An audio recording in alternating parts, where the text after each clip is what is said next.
Hello, hello. Hello, peoples. Oh, oh yeah. That's something good. Let me add the music source to this window. There we go. Perfect. Okay, let's see here. Yeah, so I think we're going to jump into some Alan Silvestri, because why not? Because Alan Silvestri is awesome. I think.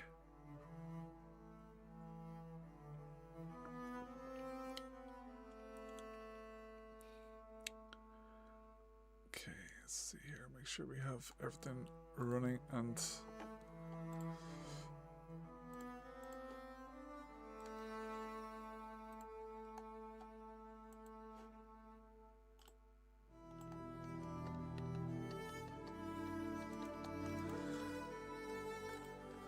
Okay.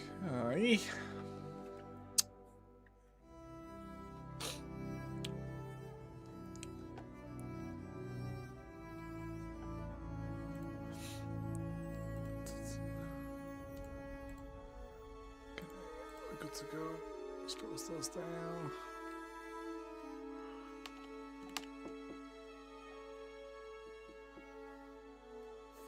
And pause the tunes.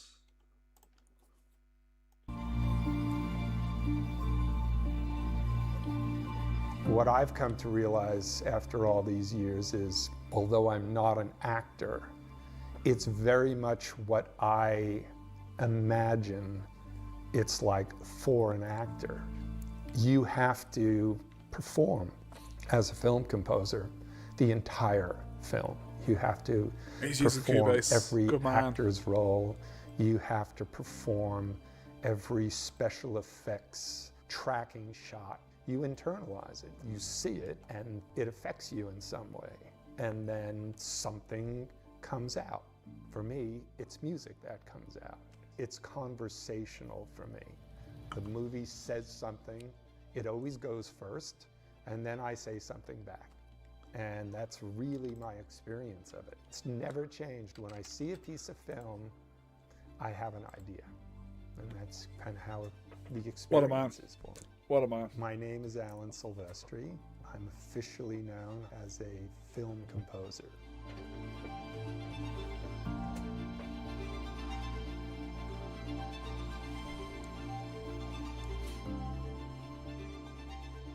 The notable films I've worked on, The Doberman Gang was the first. Romancing the Stone was the first real movie, studio picture, movie stars.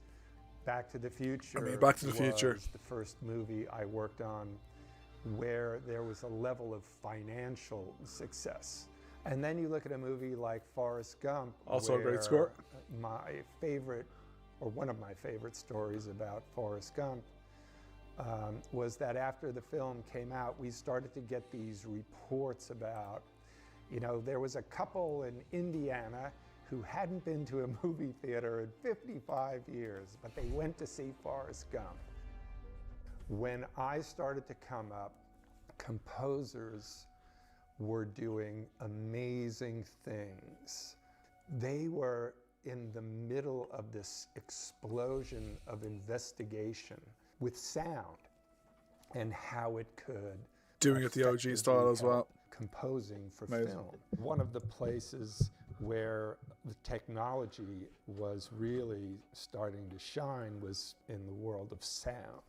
What we could do with a synthesizer. It was interesting. I kind of was in this little glory day. Before me, studios had orchestras.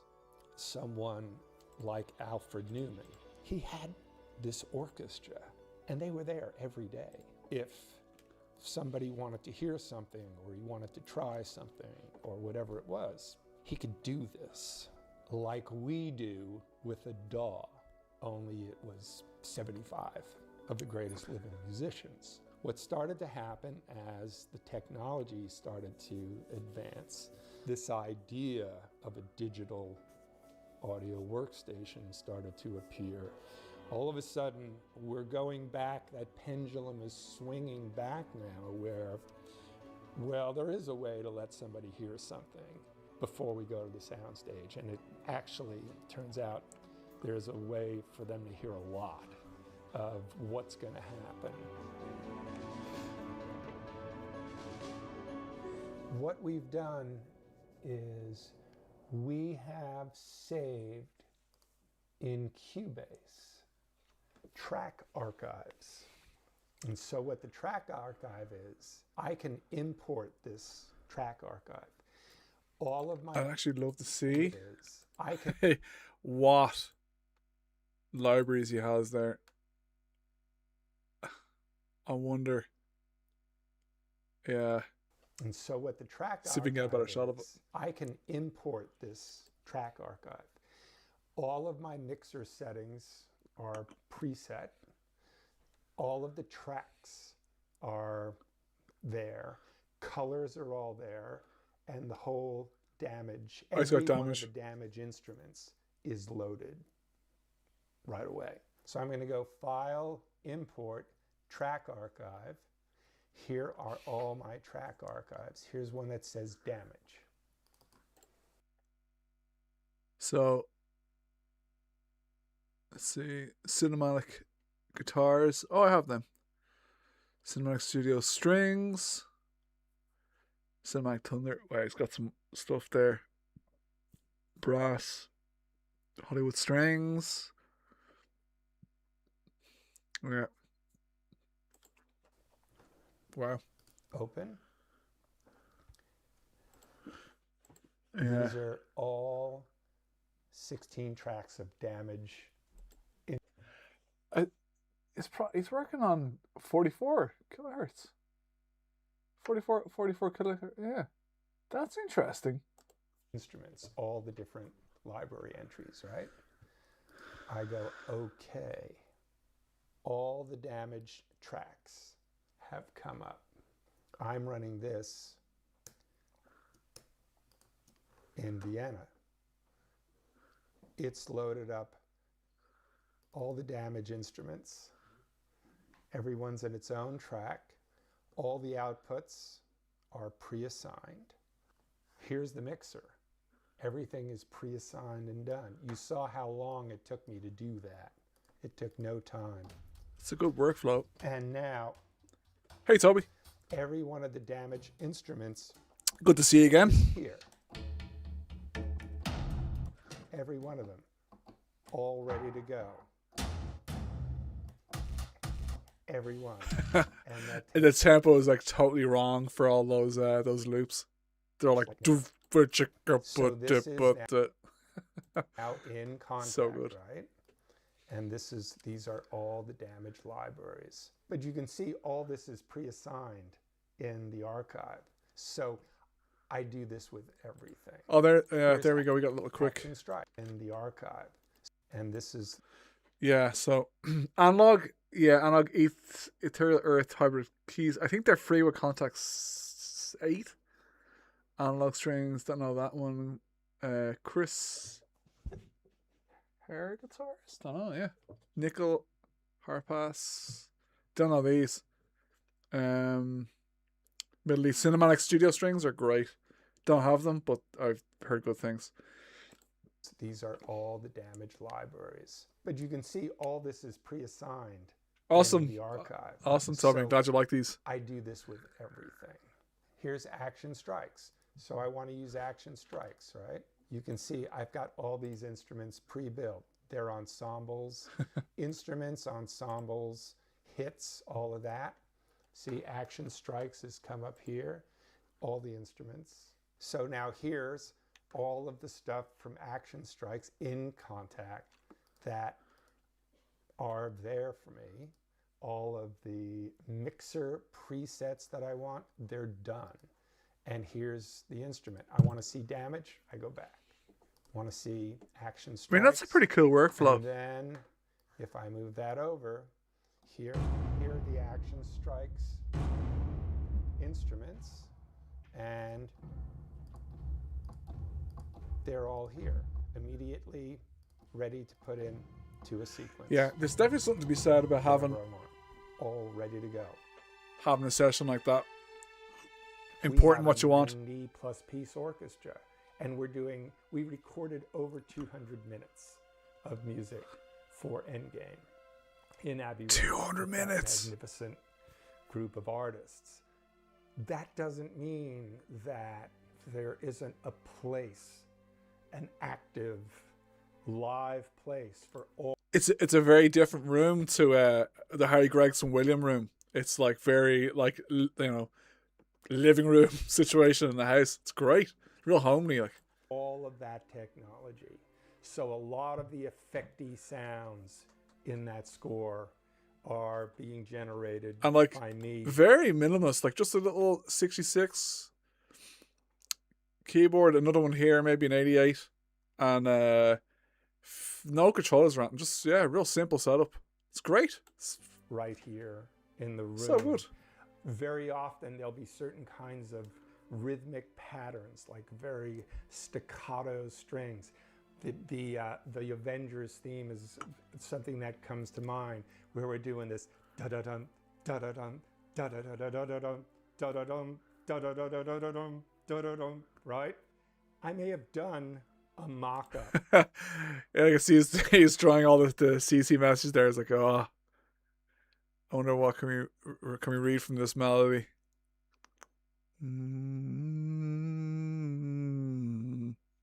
Something like that. Sounds like a Silvestri horn line. Could be wrong. Yeah, he had it at 44. Isn't that mad? I mean, like, nothing wrong with 44, but yeah, like a lot of studios usually 48 or higher. But 44. Or I mean, like, it's Silvestri, so like he could do what he wants. He goes like, I'm doing it at 44. Maybe for buffering issues and stuff. Maybe for that, like. And also I think I may have sorted out the buffering issues on my side. Updated my Focusrite drivers to the latest ones with the beta. So let's keep our fingers crossed and hope to the buffering gods that we don't get any issues. Exploration with great staccato strings on the rig. We send those along with all of our other resources when it comes time to mix. And you may never know in any given place if there is any of that bled in or how much, but all of this, these are all music making assets. And when you do have a big movie like that where you can use all of your assets, everything happening here is a tremendous asset. It can be effecty sounds, almost things bordering on sound design that you can create envelopes for and have them playing with acoustic instruments. I always keep I would love just to like see what he does. Just sit there behind him, fly on the wall, watching him compose something with in the DAW, or even just writing it. It'd be amazing, absolutely amazing. Everything in liquid form in the DAW till the very end. When we go to the recording stage, I could have 35 tracks of electronic material. Yeah, fingers crossed for those drivers, but to acoustic files. For they get slightly lower latency without changing. Yeah, true. Upload those acoustic files into Pro Tools and have them live. I do a 2-track mix of all of that, and it sits live on Pro Tools as we record, and we're hearing that with the orchestra.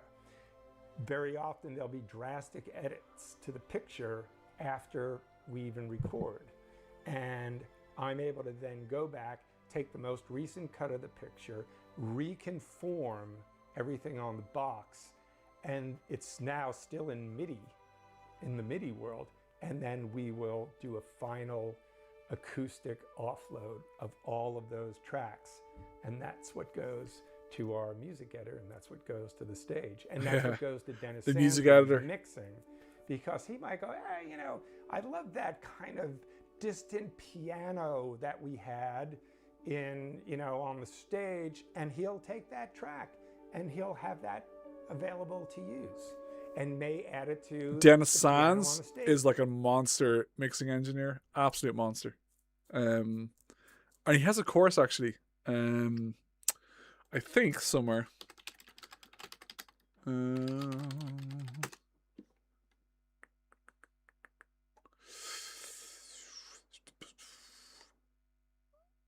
Oh, there's a Q&A. We should maybe have a listen to that by Cinematic Composing.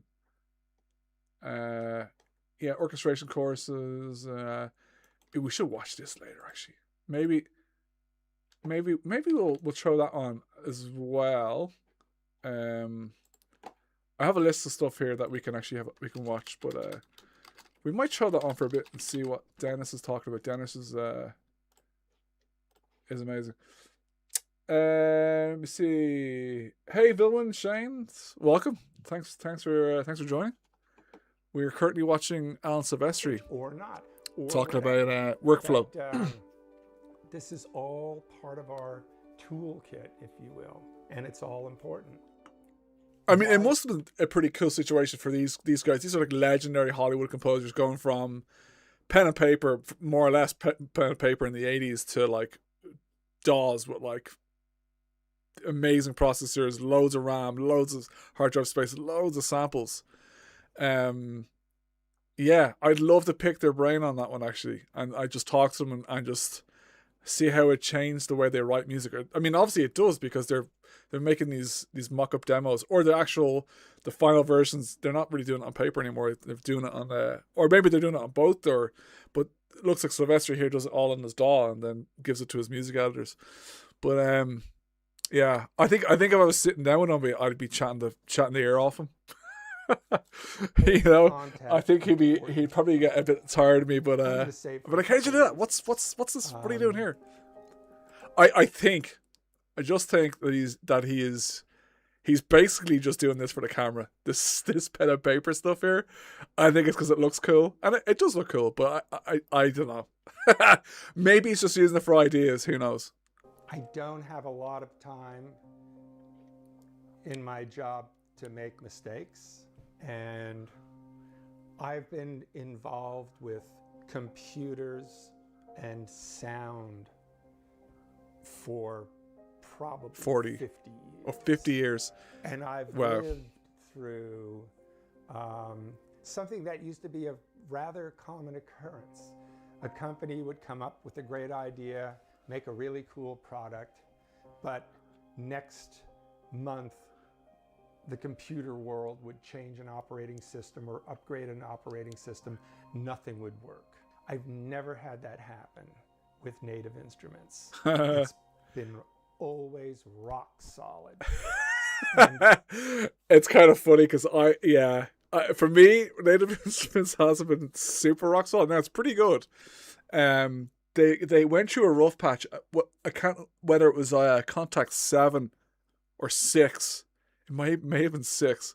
Was just sorry to say, Native Instruments was garbage, but they rectified it pretty quickly with whatever. It was an update a couple of months later or whatever it was. But yeah, and it depends on the library you get. Sometimes you get a library that's, you know, it's got problems, and then, you know, it's not actually down to the Native Instrument guys, but it's down to the library. But dependable.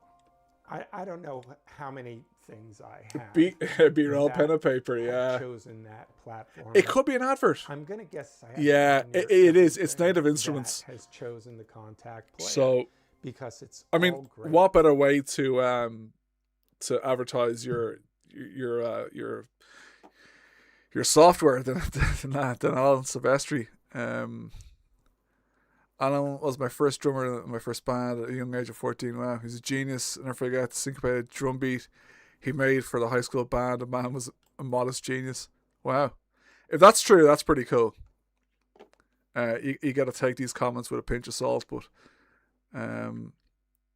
yeah, he's up there with John Williams. I think he is, to be honest. Him, Jerry Goldsmith, James Horner. There's a few other 80s, the big orchestral sounding. Yeah, but very cool though.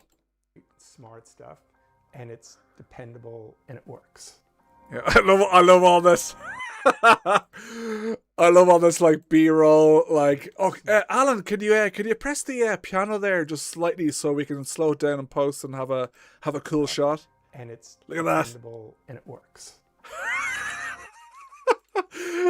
It's great. It's so cheesy, but like if you just slow it down, let's just slow it down a little bit. All great. Here we go. Smart stuff, and it's yeah, dependable, and it works. Great. It's such nonsense, but it's great. It's great that they put a bit of time on it. Probably should have put one of his own tracks on the background, but anyway, normal speed, please. Native Instruments is the best one for actually getting work done. It is. It's great, and like I guess now it's the go-to. It is the go-to, and it works. It works well. So let's what else do we have here? I got a few other ones that seem pretty cool. I think I watched this one ages ago. It's Thomas Newman with the Wall-E soundtrack.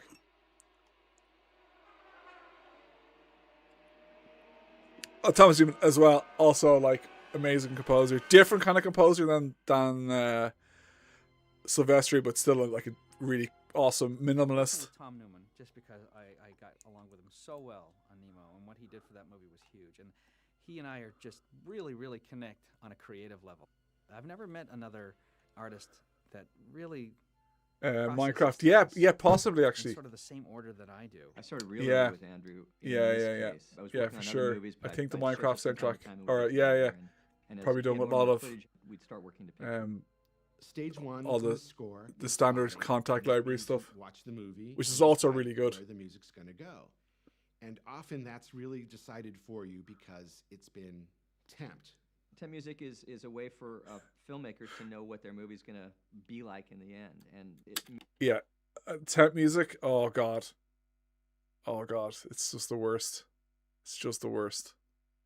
Makes sense for directors and editors to get together and pull out CDs and say, yeah, they basically put on like music what they think would work in the film, and then they get really attached to it, and then you end up writing something like that. But they're like, oh no, we want to close you to the temp score, so you end up just copying it slightly, and then they're like, oh yeah, that's great, we love that. And it's like, oh. Or the other way is that you do it to the closest as you can to the temp score, and then they go, oh no, I don't like that. It's like, well, what do you want? Anyway. Hey, let's try this here. Let's try this here. But I was thinking it might be kind of cool to do sort of this big swelling, or the idea of something sort of swelling, sort of imply the courage in him to suddenly go, okay, this is the moment I'm going to ask her to marry me. Dermatitis. So yeah, there's definitely a cream for that as well. Story reels from that temp music.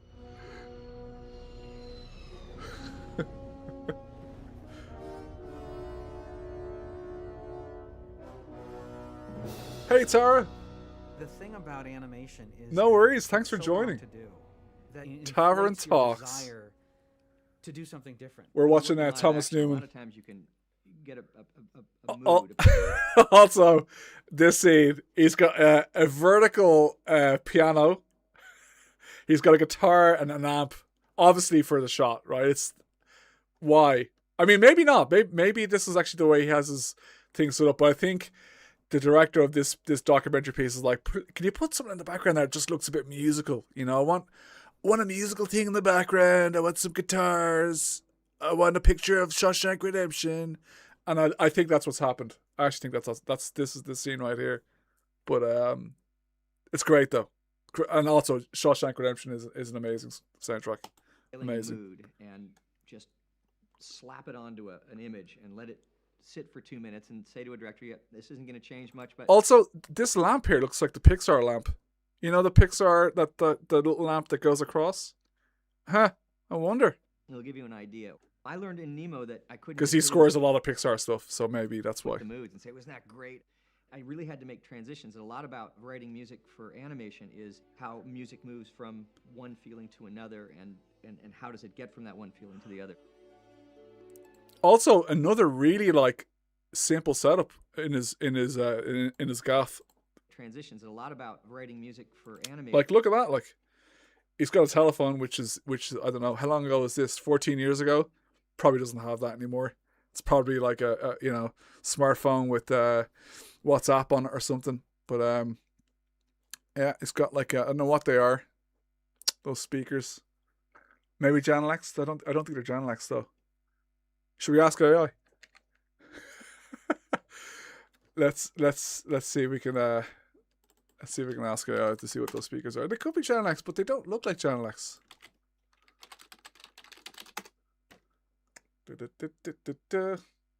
A tablet probably, yeah. I don't know. They could be Questeds as well, but Grok is having a look. Yeah, is it Edifier bookshelf speakers? I don't know then.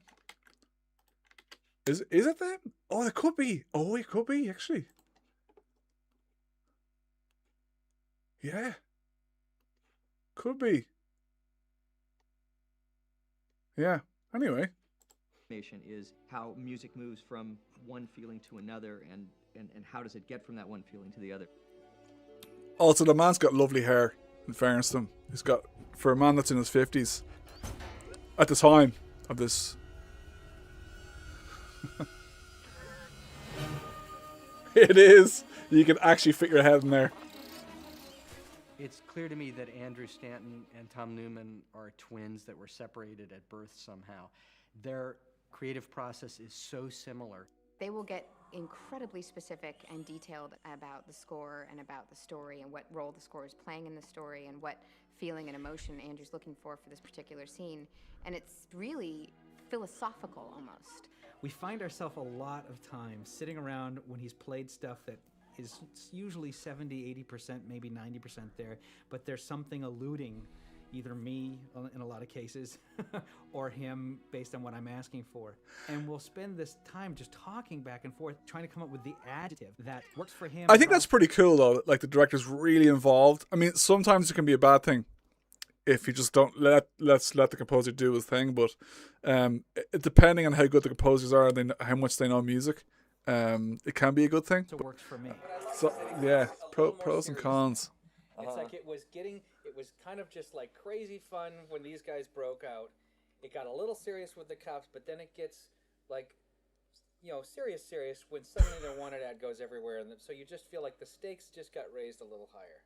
What we all have in common is look at Thomas Newman. He's like, would you let me fucking do my thing, He's sitting there with a coffee, just like, it's probably early in the morning. Wanted ad goes everywhere, and so you just feel like the stakes just got raised a little higher. What we all have in common is drama.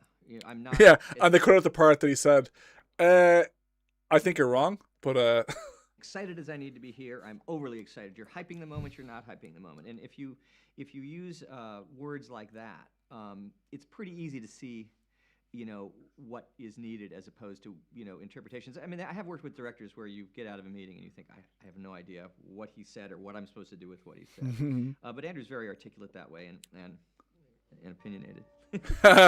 Yeah, it's funny, isn't it? He's like, yeah, they obviously have a good working chemistry, but they definitely, you can tell that they butt heads a little bit. There's something about his body language. What he said. But Andrew's very articulate that way and opinionated. 2010s looks like the 2010s now.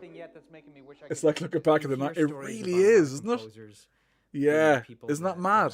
You just take what they give you. Like they watch your film, they go away. It's like they score 16 it, years ago. Tom's very, very different. He invites you in early on when he's again a very like bright room for a studio, lots of windows, lots of light coming in. Not a lot of studio acoustic paneling or anything, which is really interesting. I mean, like it's wooden floors, no carpet. I don't know what's on the ceiling, but for me that would be very slappy. I mean, wooden floors. I have wooden floors here, very slappy without some carpet.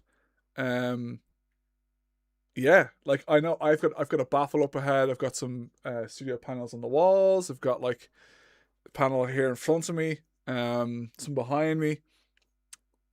It's just interesting, you know. I mean, obviously it's not a mixing space because they wouldn't mix the film here. It's mainly just for doing the mock-ups and maybe the actual composing of the film. But that would annoy the shit out of me if I was writing music for whatever project I was on and it didn't sound great. It would actually annoy me a little bit.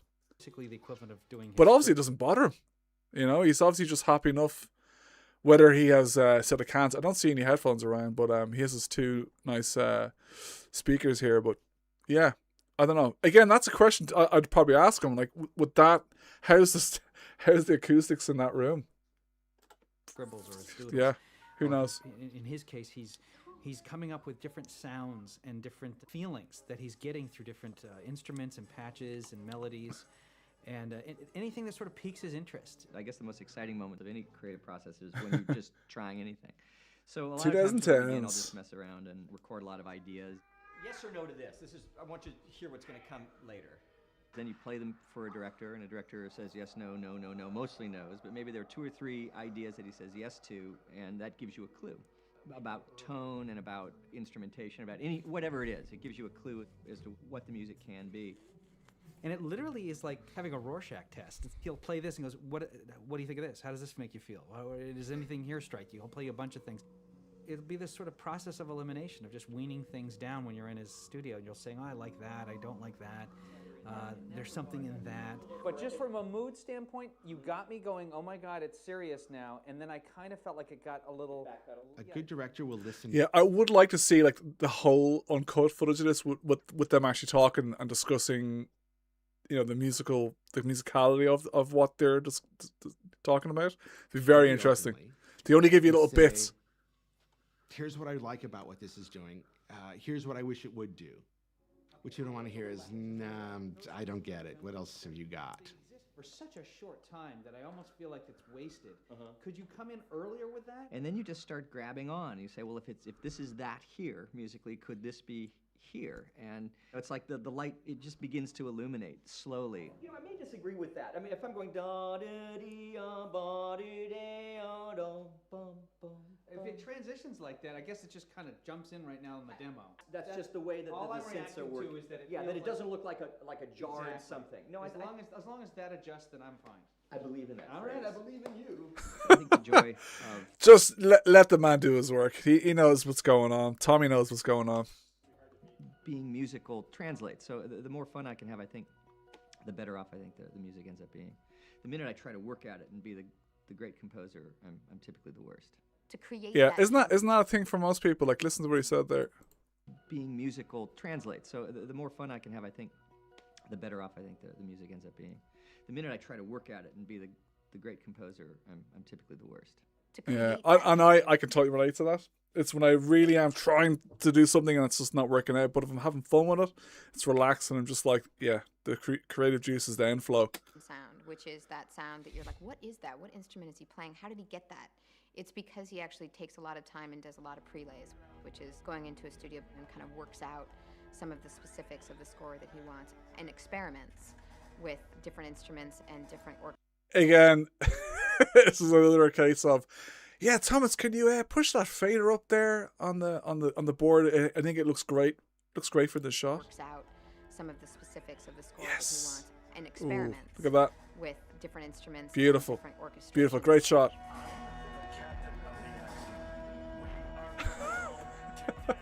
I mean, What Tom yeah. wants to do is go in with a small group of musicians, maybe 4 or 5 different guys that we've worked with for many years, amazingly talented musicians.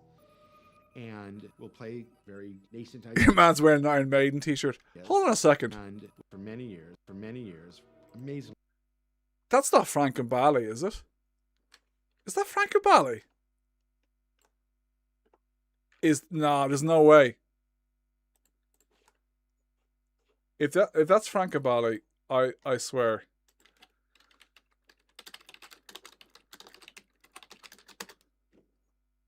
And if it is, if you have not heard of his music, you should definitely check him out.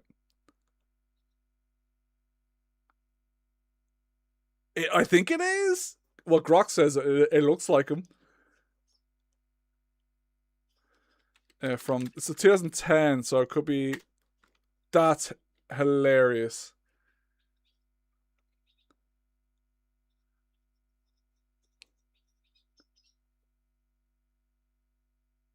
Oh no. No, maybe not. Grok. Come on, Grok. Amazingly talented musicians. It does look like Frank, though. We'll play very nascent ideas and start adding stuff over it. And this is a great time to be really creative. A lot of my music tends to be patterned and repeating. So oftentimes I'll get together with Oh, let's go back there. percussionist or Hold on a sec here. repeating. So often Okay. Tempo 133. I think at BPMs. That's a cue there, Wally. We've got a bar of 5/4. It's 4/4 and then 5/4. E flat. I don't know what that says. 5/4 4/4 6/4 4/4 6/4 4/4 6/4 4/4. Yeah, some stuff going on. It's very simple. Simple stuff going on here. Cool though. And like that's yeah, fairly like his stuff is kind of repeated and stuff, which is great. I like Thomas Newman's style. together with a percussionist Steve or Vai, a yeah. guitarist who can Yeah, take they got those Steve Vai patterns for and the add Halo to 2 them and soundtrack. therefore make them So more good. Sonically interesting. If you have repeating phrases, oftentimes it allows the ear then to hear colors in a way that Yeah, no, widens your that's not perception Frank. of sound and But music it and how can looked touch. like him for a second.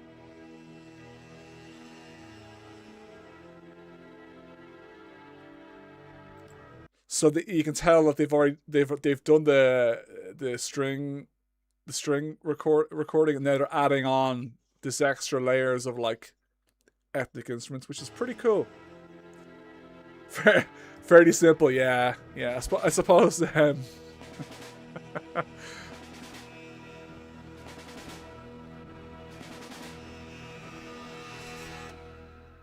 Colors are just the subtle variations between the timbre Cool. of instruments and how they make you feel.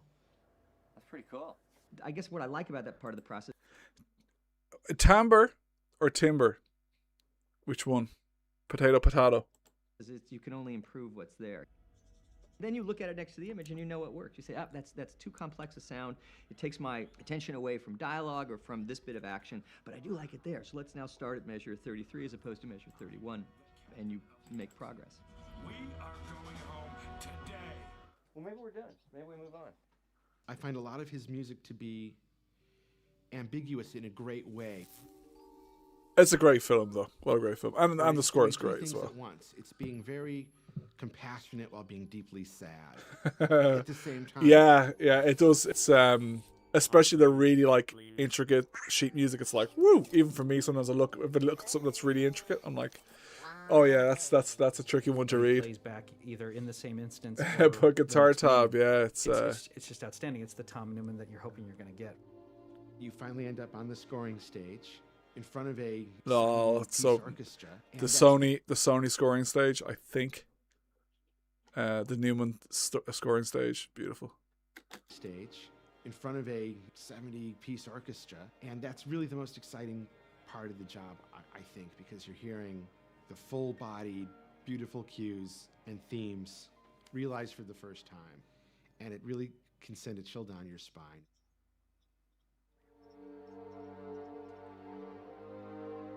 I'd call his style minimal. He does a lot with sustains and atmospheres and pinpoint notes or chords, which are just so effective.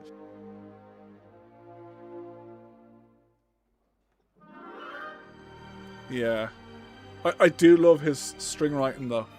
Tommy's string writing is just lovely.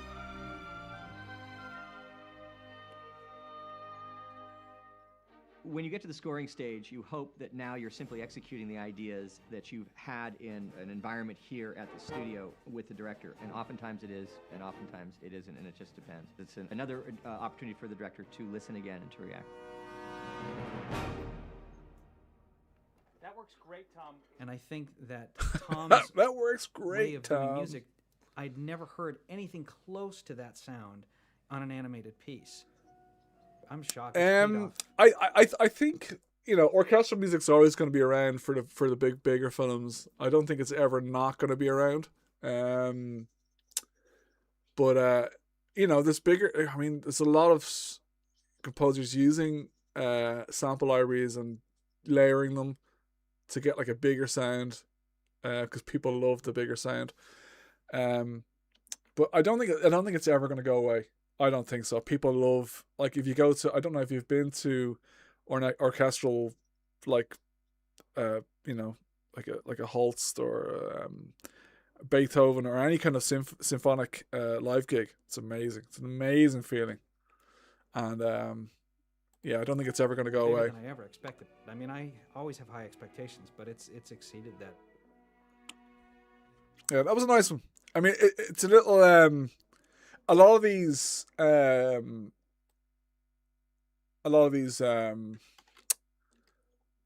are kind of like for the layman. They're very basic, but it's still cool. I found this other one. This is from 1917. When you're making a movie, you learn very quickly as the director that you make the movie. Yeah, theatre shows, yeah, with music under. Yeah, and it's grand, but like seeing it, like when you at you know, stage level is so nice. You get to hear the power of the brass, and it's amazing. Extraordinary. Definitely recommend it. And possibly more important than it is on many films, because it has to propel you through the journey. It has to. I think it looks like they're recording in heightened emotion. Yeah, Abbey Road Studio. That if it wasn't all shot as one shot, you might not have that weight upon the score that we have.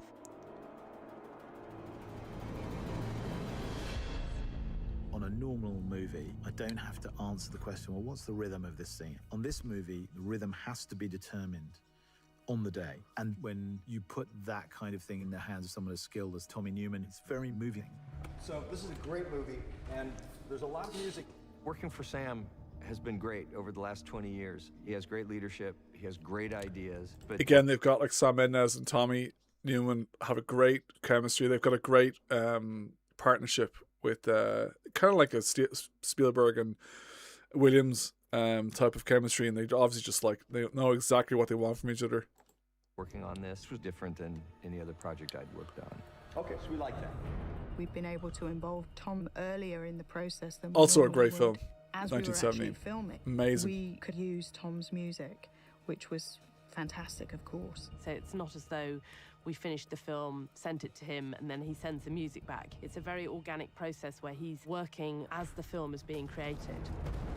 That needed to be part of the fabric of the movie, because the music can start to find other things about the emotional journey these men are taking, what their mood is, what their state of mind is, what it feels like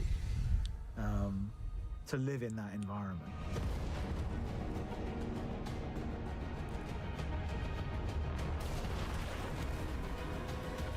I mean, can we just hear some of the music from the actual film and not this like generic? That push. The idea is to. The scenes are like we needed. There are moments where I think music is allowed to be emotive. Yeah, not a great. Let's move on. let's keep it moving. Okay, let's have a look here. What we got? Oh, this is a long one. Oh, this is the round table. This is actually quite good. Music has the ability. It's really long, so we'll just kind of instantly skip through it maybe a little bit. Talked about how much they loved it. I was quite terrified because that's so far outside my field of what I'm comfortable with. It's just not my expertise. And after trying, bringing in a Norwegian singer and other instrumentalists and trying to do our own version of it, we ended up searching out and finding the original composer of the piece and the original choir that sang on the recording. And really, Disney would have been happy to license the piece for the film, except it had this Christian hymn as the main tune. So I ended up collaborating with the original composer, and we wrote a new tune that didn't have any of those religious overtones, and found a way to bring it back in a couple places as well. How he looks a bit nervous, doesn't he? I mean, I would be too if I was surrounded by Thomas Newman, Silvestri, Zimmer, and all these other composers. Really integrated into the score. All right, well done, Hans. If we just for a moment not mention Lone Ranger, we can. Let me see. Yeah, Stephen Price, Tommy, Hans, and I think I can't remember his name. Talk about where I was really happy. I mean, the two movies I really enjoyed were two truly indie movies, which was Rush and 12 Years a Slave. And Rush was this sort of like a Henry Jackman coming for me, because it was it was Ron Howard, who more than a director is a friend. At the same time, Hans Zimmer, some legend, out of his environment and dropping him in to all the people that I started with, which are the sort of the working title crowd and Peter Morgan, etc. So basically saying to Ron, this isn't going to be a Hollywood movie. It's not. The trailer isn't going to be quite that comfortable. Let's embrace this and make this indie movie. And it was just truly an enormous amount of fun. New car. You noticed? Pole position. I noticed that too. Level playing field now, my ratty little friend. Yeah. Let's see where we are after lap 1. Let's see where we are in 5 races time. Days ago, I was with my family. Part of that film, I mean, it's like, you know, in a funny way, I feel like there's nothing to be said about the music. You should only talk about the movie, because it's one of those things where very few times in your lifetime are you given a chance to work on something. Yeah, which you think is important. It's a long one. We're not going to get through all this, but amazingly important movie, and all I tried to I do remember Stephen Price fanboying over Silvestri at some point, which is hilarious. You know, embrace Steve's vision. Did you have to fight the? And since we're on this topic, I tell you what, the one that influenced everything the most is Shawshank. Well, I have a Silvestri moment. And that is, okay, there's a scene I love the way Newman's like, obviously he's talking about Shawshank, but he's like, Silvestri, let's go back to Silvestri. Shawshank is amazing. What is our favorite movie? There's a scene in Romancing the Stone where they're going over the rickety bridge, and there's some flute, like growling flute, alto flute or something. It was clear to me, I thought at the time, that they were just improvising. And at some moment you said to the flute, just blow. And just it kind of blow, was man. just an inspiring concept, because it seemed so fresh going across that bridge that it was a true inspiration process-wise for me. Well, it was completely improvisation. I knew it. And actually, there's a story to that particular cue, because I got a call on a Friday night from a music editor named Tom Carlin, I had worked in television with. And he said, I have this film, I'm with a director, they've listened to all these tapes, can't find anything they like, would you be interested? I mean, it's funny they didn't put the other composer's name in there. It's just like, yeah, these lads, and then at all. It's like, cheers. Something absolutely hadn't worked in a year. I'll try anything. Put this guy on the phone.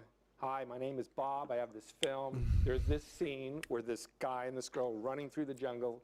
They have to cross this bridge. They have to do this whole thing. Can you do about 3 minutes of that and come in and see me at 9 tomorrow morning at Warner Hollywood? So put this little cassette together with the original Lindrum and the original DX. There we go. Talking about the Lindrum. There we go. Silvestri definitely used the Lindrum on that as well. It's there. 7 with my Japanese manual. And a DX7 as well. Converter. I had no board, so I had a mix. Yeah, you got to get the clicks. And you know, having Thomas Newman, Silvestri, and Hans Zimmer. That does it. But that was the cue you're talking about. Yeah. But the sound was. And I wonder if they're drinking Silvestri's wine, because he has. I think he grows his own wine, or he makes his own wine, grows his own grapes, should I say? I wonder. As Ray Peasy.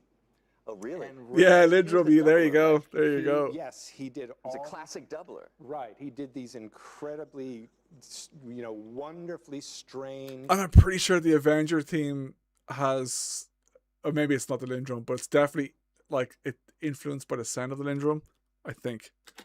Things, and he could do it on the bassoon as well. Yeah, that's right. He was kind of a bassoon call, as I recall. Right, and I believe Ray also did a lot of the crazy stuff in Predator, where you could put him in a room alone and run. Also, Predator soundtrack.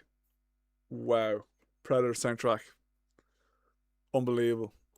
A track, and it was some kind of combination of animal and music, but very fresh. That's what struck me. It was very, very fresh. And we have to wrap it up, but real quick, I do want to address the Shawshank. We should have to wrap it up. Let them keep going. Question: do you consider that your finest moment? Would you agree? Oh, it's really tough. I always feel like pinpointed. There's a lot of moments I like, typically always retrospectively, because when it's happening, Great it just film, never feels good. It's just, you always think I'm going to get fired or whatever. But maybe American Beauty, only because it was like a 3-week, 4-week turnaround from writing to finishing. Luke There was no Combs. time, and I remember finishing up the main title, which was the last thing that Mendez approved after like 16 ideas, some of which were Send us an recent article. years of Okay, there you go. Cool. Cool. That's great. Still in the news. That's very cool. And then going home way late at night and seeing all these posters for it was like in the days when movies came out like a week after you finished. I know. That all has changed. I used to have a billboard, one of those billboard sites outside my studio. When you're working on the movie. When we work, it was terrifying. That's when you know you gotta hurry up. That's it, yeah. Tell you the date, and I haven't even written the main. If they only knew. Yeah. All right. Excellent. I'm sad to say we're out of time. We are out of time. Yeah, it's really cool. That's actually that's a good whole watch. That one. It's really, really interesting. It's really, really good. Let's have a look at this. I don't think I've actually watched this. Hello, everyone. Can you guys? It's really long. So. Oh, it's the cinematic composing guy. Yeah. Hello, hello. Yeah. This might be a bit dry. And then we'll have a little Q&A. So first of all, here is our track as we left it.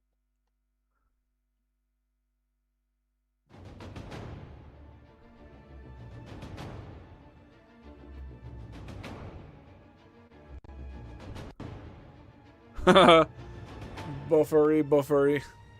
Although, talking about buffering, how are we getting on here with the buffering on your side there, Toby? Because if we're good, then we're golden. I have rectified the.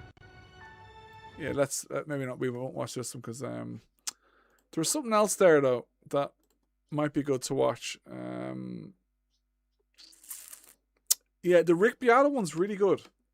The Rick Beato one of Thomas Newman's is really, really, really good. Behind the Curtains, yeah, maybe not that one. See, oh, that's good. The masterclass, the Harry Gregson Williams, that's actually pretty good. Yeah, it's pretty good. So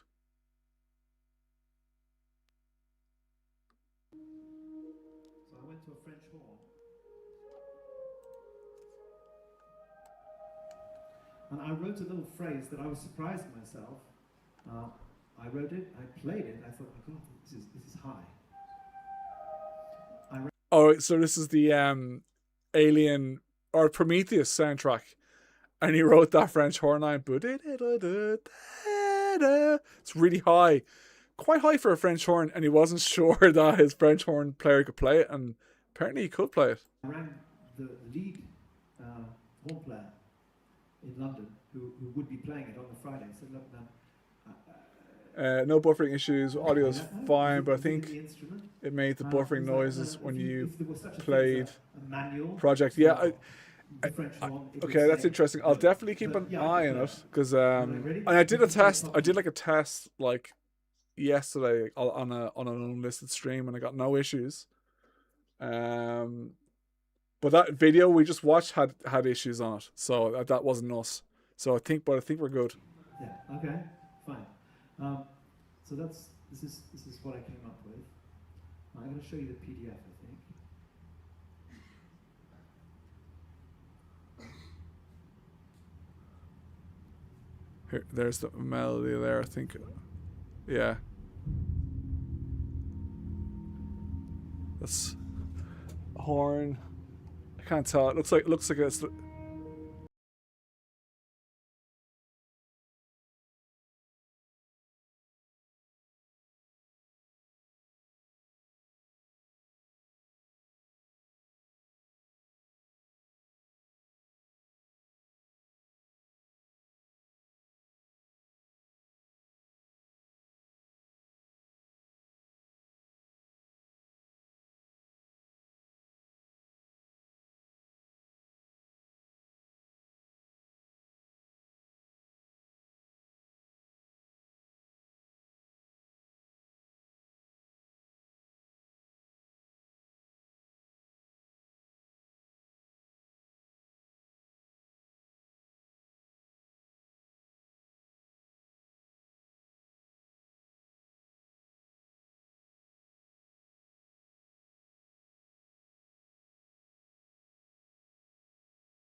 Oh, like I wanted to like it. There was so much I liked about it, and then there was a lot I just hated, and which is a bit of a shame because I mean Ridley Scott's amazing. Ridley Scott's amazing, but so many things in that film just just annoy me greatly. Great score though. Great score. The violence coming in. Introducing more and more instrumentation. There we are.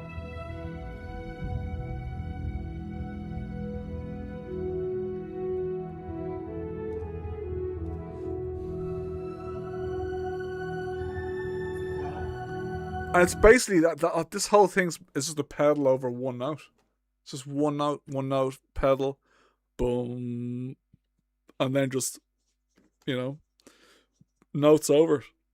It's great. Works really well, really effective. Yeah, I love the engineer idea as well. And like the beginning of everything, I thought that was great. There was just certain things that the characters did annoyed me, like the guy, the GPS surveying that getting lost, the bio doctor guy like thinking the alien's a dog by trying to play with it. Yeah, just stuff. You're one running in a straight line as the ship is coming down and crushes her. She could have just went like left or right. Some things just really annoy me. That's just a few. There's so much more. Did love Fassbender. Fassbender was awesome. Made the film, I think, for me. But and then they got Guy Pearce. It's like, I get it, but would you not just like, and like they put makeup on him and stuff, and I was like, I don't know, just get someone who's of that age and maybe do it that way. But I don't know. Some things.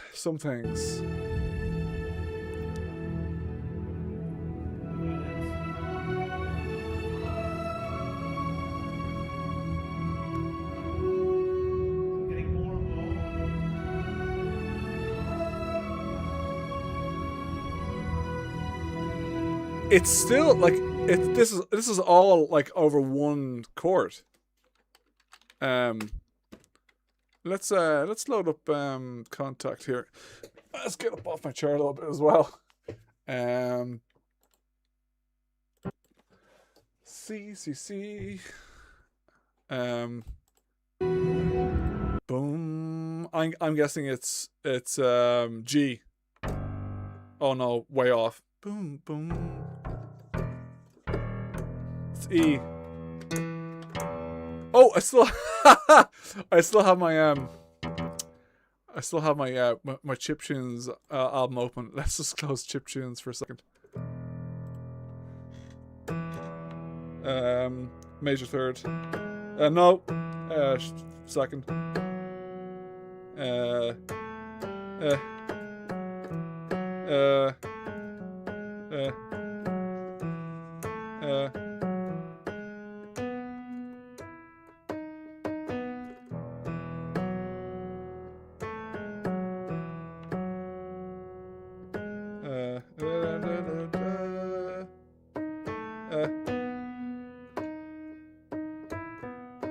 it's major 7, is it? But it's all over E major.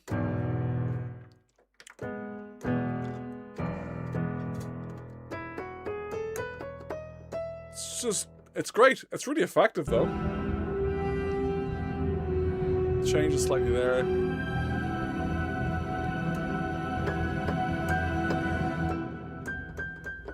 So, having written the theme, fortunately, because the minor. He was very receptive pretty much immediately. Probably because he didn't have that much option. My time was very, very limited. But I was lucky with that, very lucky. Now, I'm going to go show you one more thing from Tony Scott, which I love, which is the last thing that Tony and I did together, which is called Unstoppable. And I want to show you a completely different method of composing. So forget the piano, no piano. So for this particular cue, it's like a 2 or 3 minute action cue at the end of the movie. So Tony was very specific with what he wanted me to do. It's like, okay, I don't want it to be fast, fast, fast, fast. I want to be medium pace. I want you to hit as many cuts as possible. So this is about yeah, like the Tony Scott stuff is just so like frantic and course to destruction. Denzel, as is Denzel's thing, is going to try and stop it. So as Denzel does anything heroic, there's a team of people in a control room who are looking on very worried. And Tony said to me, occasionally, actually, as that's still there, he's going to jump, he's going to leap over the trains there. When he does something heroic, I want, and people punch the air in the control room, I want something very heroic, but not in an orchestral way. Okay? Okay, we've got that. Samples, now, I want you to be loops so and stuff. precise with the pictures. Whenever there's a head-on shot of the train coming towards you, boom! I want it to be a downbeat. But I said, but Tony, you can't have a downbeat every 2 seconds. No, it doesn't have to be in A major. It could be in C major. Just I think he's just picked E.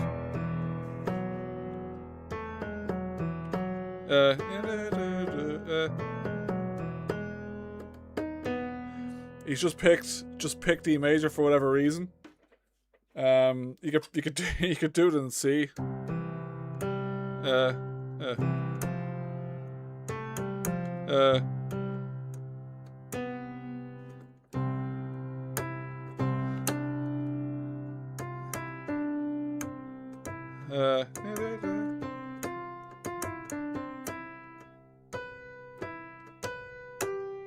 Could do it in C, but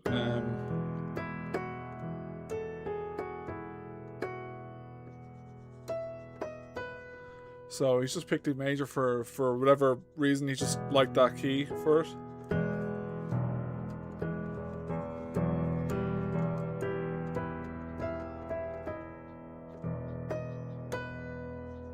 Yeah, and I think on the horn, if we get a horn sound,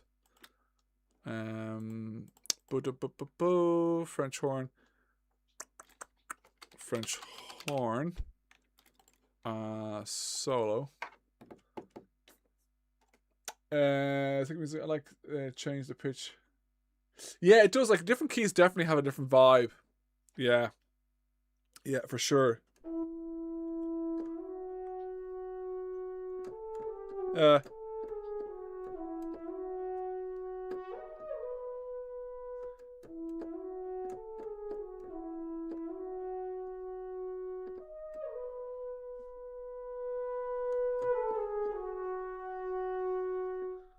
Yeah, so, you know.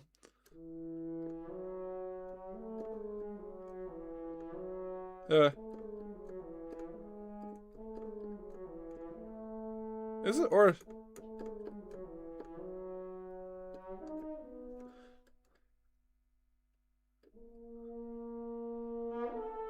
what was Star Jurassic Park?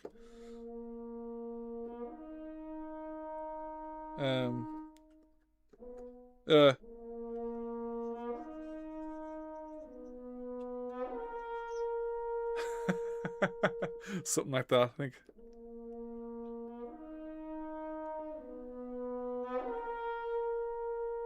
Yeah, Jurassic Park is awesome. The first notes. I mean, a lot of melodies are built off like major and minor kind of notes and keys.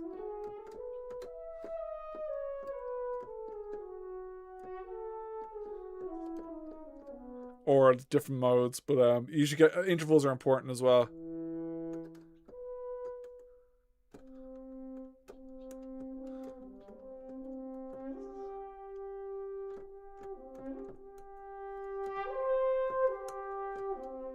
Superman, just fifths and octaves.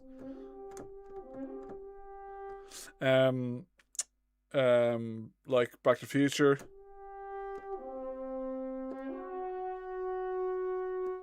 Tritone.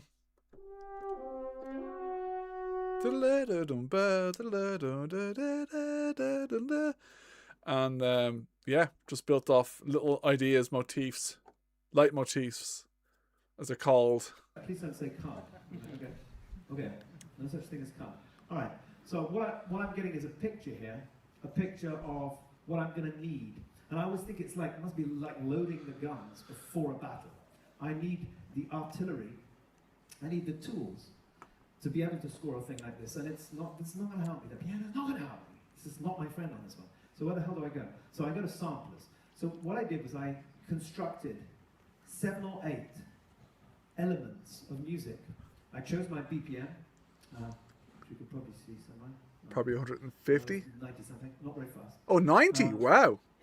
And what I did was I That's slow. modules, individual elements. I recorded first of all my friend Martin Tillman, who's an electric cellist. I came in and he came in, put his things down in my studio. So I said, okay, Martin, I want you to do something like this. I sang something to him. And he played on his cello. So I then put that through a harmonizer. And this is what that sounded like. So it's going to be the basis for the track. That's pretty cool. It's just a minor third thing. And I have it in a sampler, so I can trigger it anytime.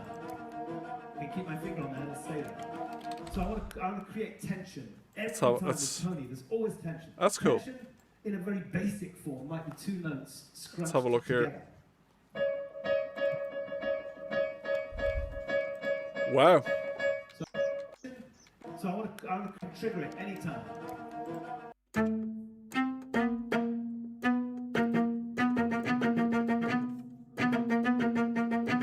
Just like a semitone kind of thing. I can keep my finger on there and stay there. So I want to create tension. And he's actually got I can keep my finger on he's there. got a harmonizer on it. What? That's probably, this is like a 4th or a 5th. And I have it in a sampler, so I can trigger it. Yeah. Or maybe.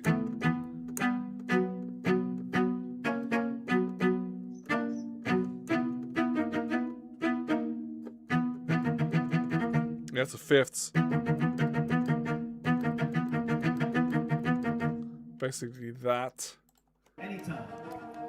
I can keep my finger on there and stay there. So I want to create tension. Every time with Tony, there's always tension. Simple Tension enough. in a very basic form might be 2 notes scrunched together. That's what he's talking about. Tension with 2 notes that are really close to each other.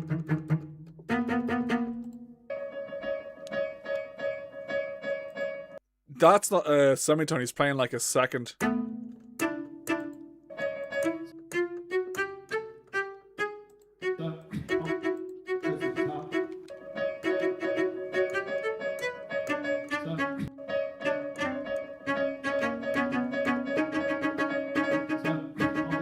That's what he's playing there. Together. 1 note, 2nd note. Okay, and then I found, what did I do? I did beep, bop, bop, bop, bop, bop, bop, beep, bop, bop. It's a very obvious rhythm. So the beauty of this thing is, okay, so I'm going to, instead of looping, layered 1, all together. 2, 3, 4, loop. I do 1, 2, 3, 4, 1, 2, loop it there. So he's like offsetting the loops and stuff with the, which makes a really cool, complex little rhythm. Never does it beep, bop, bop, bop, bop, bop. It never slips into a comfortable rhythm. So, can you tell me where the down beat is? Yeah, where's the 1? Oh. So now I need to add some drums. Clearly, drums.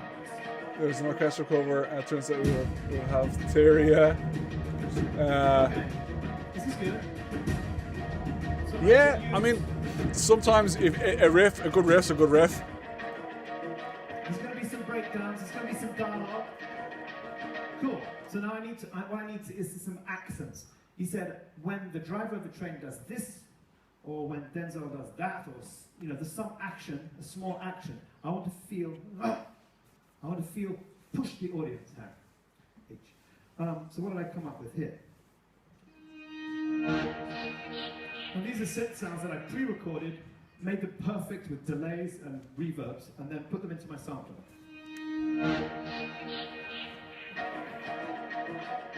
Okay, now no piece of Tony's will be complete without some basses. It's just like an arp. So I went through all sorts of little basses. What have I got here? There you go.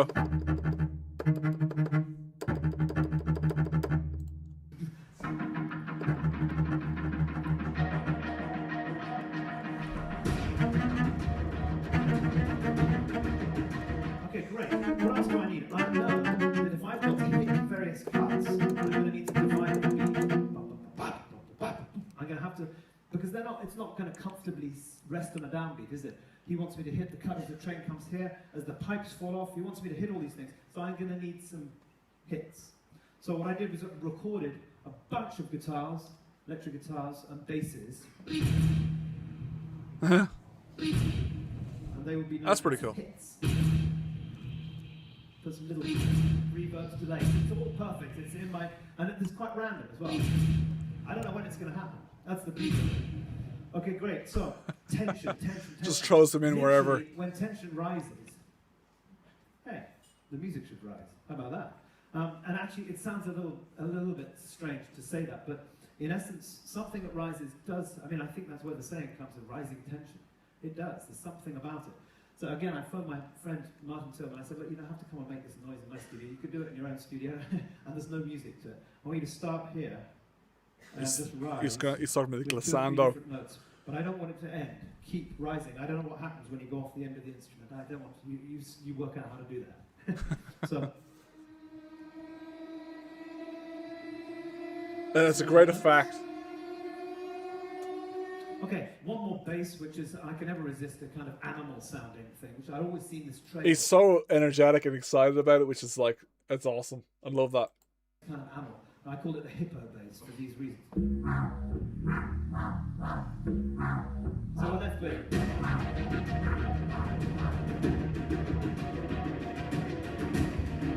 It's great. Okay, so let's see how I got on. This is the cue. Well, he's recorded that cellist, so he said at the start with that motif, it's been recorded. So it's possible that he would have either like broken it up and chopped it up. So it's got this is really tight. You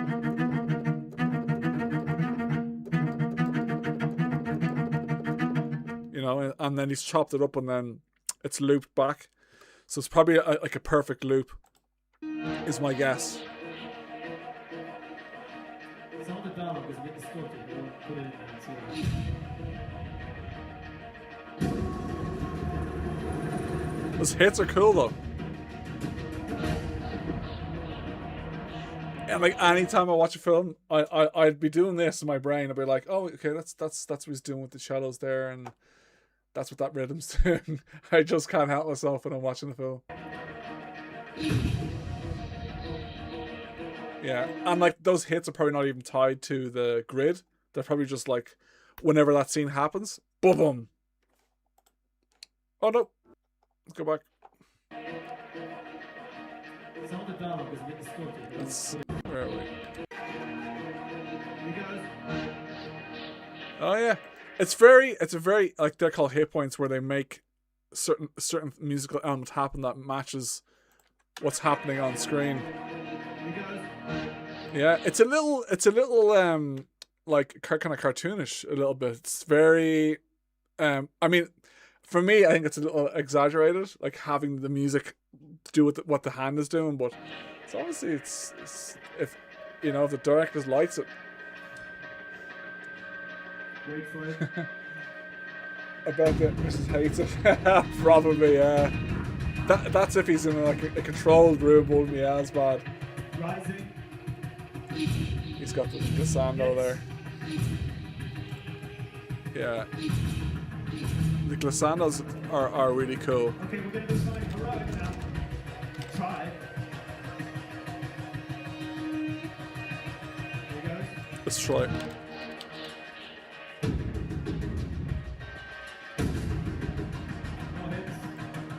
String risers are really cool. That's basically what he has in there.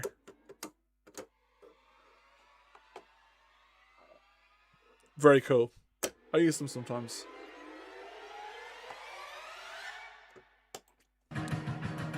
Very, very cool to have them. And adds a bit of tension.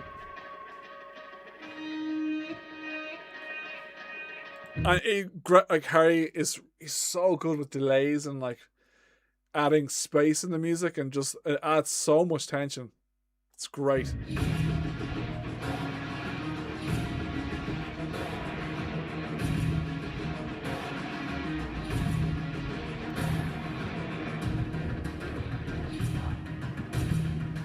So yeah, I forgot to show you this one here. He clearly loves it. He's like rocking out. It's great. Yeah. Something late at night, not a lot of guitar. I want to find a seventh. Yeah. Seventh, yeah. Which worked well with the major second. Yeah. Sevenths, they kind of have, the interval are very far apart.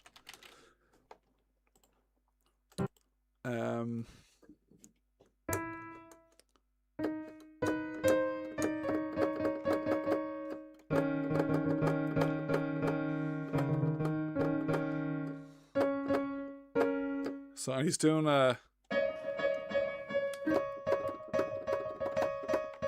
which is they're a seventh apart, but they're also he's playing them closer together, so it's actually a second. Hey Elon, Tusk, how's it going? So yeah, but pretty cool. There it is, yeah.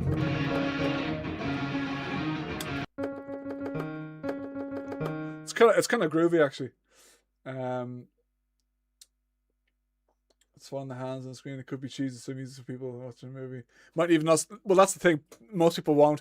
I would. When I see things like that, I'm like, oh, is that a little bit too overly composed? I remember when I was in college, we had an assignment to do, and I did something like that. It was a scene, and I composed it, and it was a little bit too. I still have it somewhere. Maybe I can show you this, but it was too telegraphed. It was too obvious.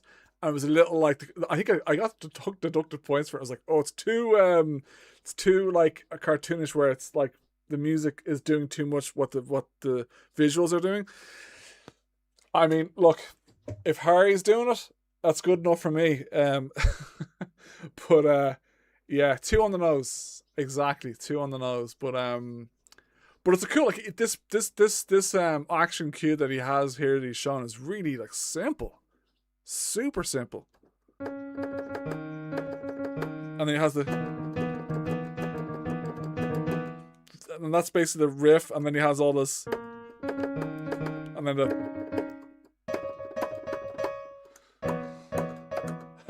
no way I'm gonna be able to play this live.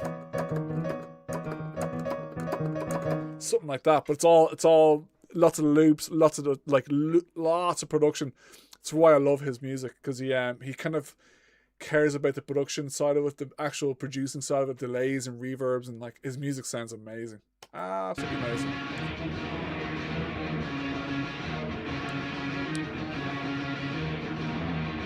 It's at that riff. It's very Soundgarden, very Chris Cornell. So you see, it's kind of a ballet dance to do, but it was great fun to do. It half killed me, but this is the sort of opportunity that Tony provided. Definitely, you could definitely tell he has a lot of fun doing that kind of gig. So I'm so grateful to him for those opportunities. First Battlefield 6 trailer. I remember when How they my put the agent millennial called butt me, rock called me music to. and said, I haven't "You seen might it. But should we have it? Should we watch it? haven't got much dialogue in it." I'm like, what? He said, well, I'm looking at the script and there's not that much dialogue in it. I'm like, really? Ooh. I mean, the original Battlefield stuff, just like that original trailer, the original the OG is just. I read the script. I got back to my agent and said, I really Let's have a little wee look at the Battlefield 6 trailer. 11 months ago, is it this one? My fellow citizens, my fellow.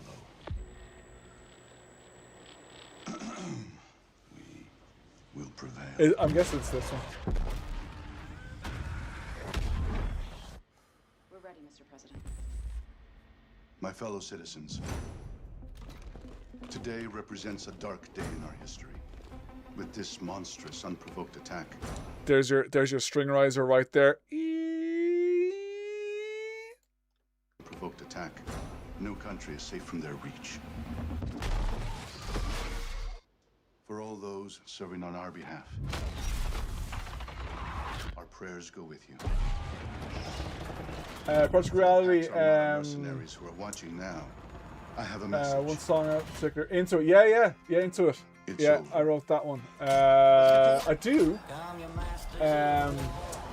So the bass. So that's my brother actually, and it was the bass that he used,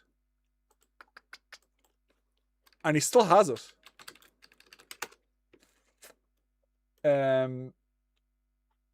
He still has the bass. He still has it. It is Yamaha, and it was this one. Oh God, no, this one here. Yamaha Tour B bass. That's the bass he used. Actually, I don't know how I remember that.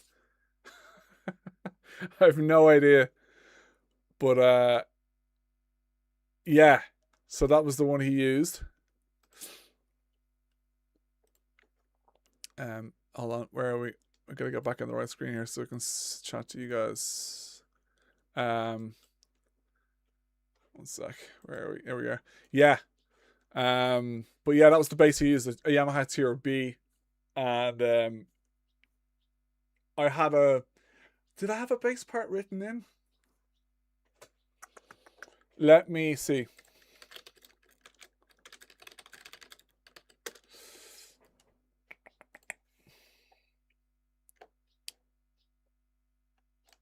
Let's have a look. Let's have a little quick detour.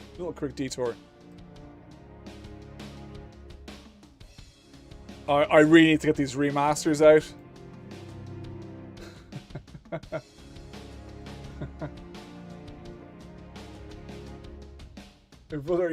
My brother's a monster. He's actually a monster bass player. Yeah, he's a monster, and yeah, he's a jazzer, jazz fusion player, and he's a band that he plays in. They're called Shy Mascot. Definitely check them out if you like rap and jazz and stuff. Really good. I will actually put them in. I'll put them in here if you guys want to listen to them. Really, really good. And I'm producing their next album. But they're yeah, they're really good. Let's put them. Where are we? Where did I put this? But yeah, he's a really good bass player. It's really, really, really good. I keep losing. Here you are. Here these are. And he actually had the bass. So he had the bass. It was a fretted bass, and then he took the frets out. He ripped all the frets out and made it a fretless. So this is like before he defretted it.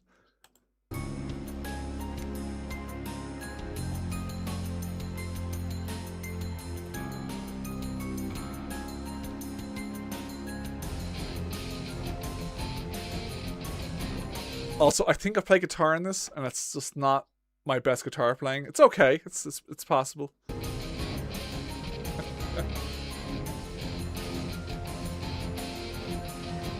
I don't think it was any fretless. So it was before he defretted it. So it had the frets on it when he recorded it, and then after, like, a couple of months after, he took the frets out.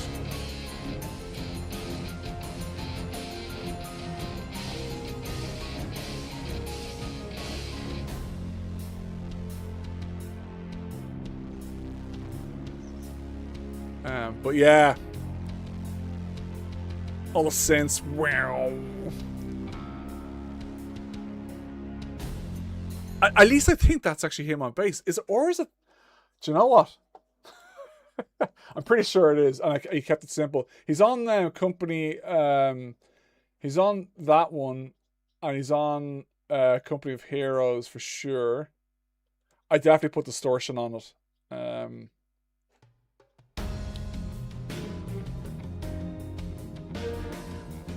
Yeah. So like that's just the groove based one. Sitar, yes. Yeah, it is. It's not a very good sounding sitar. Through a bass amp, I think I put it through an amp model VST that I had. Yeah. Actually, you hear the bass there, it's a little bit distortion-y. So yeah, that last track was also him on it.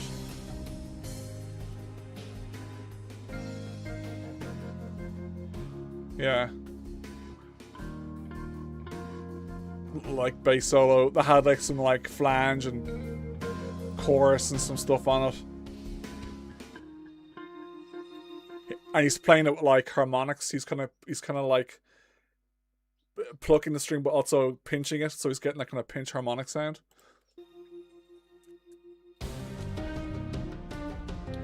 But the sitar, yeah, there.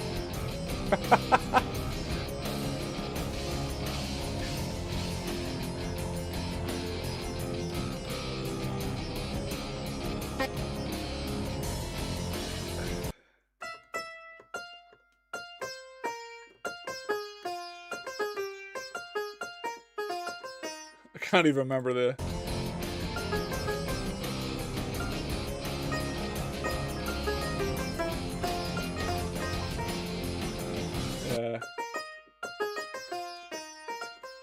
Yeah, something like that. Hey, it's been a long time. Yeah, it's still there.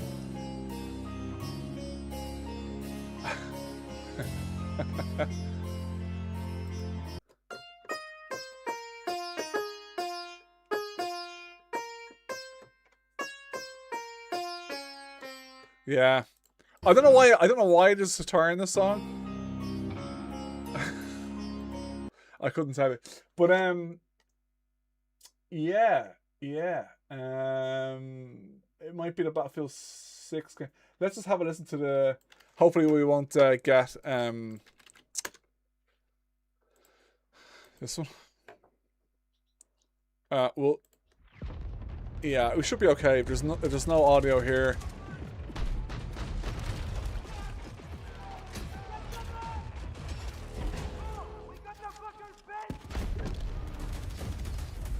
Very well mixed though. The trailers, these trailers are so well mixed.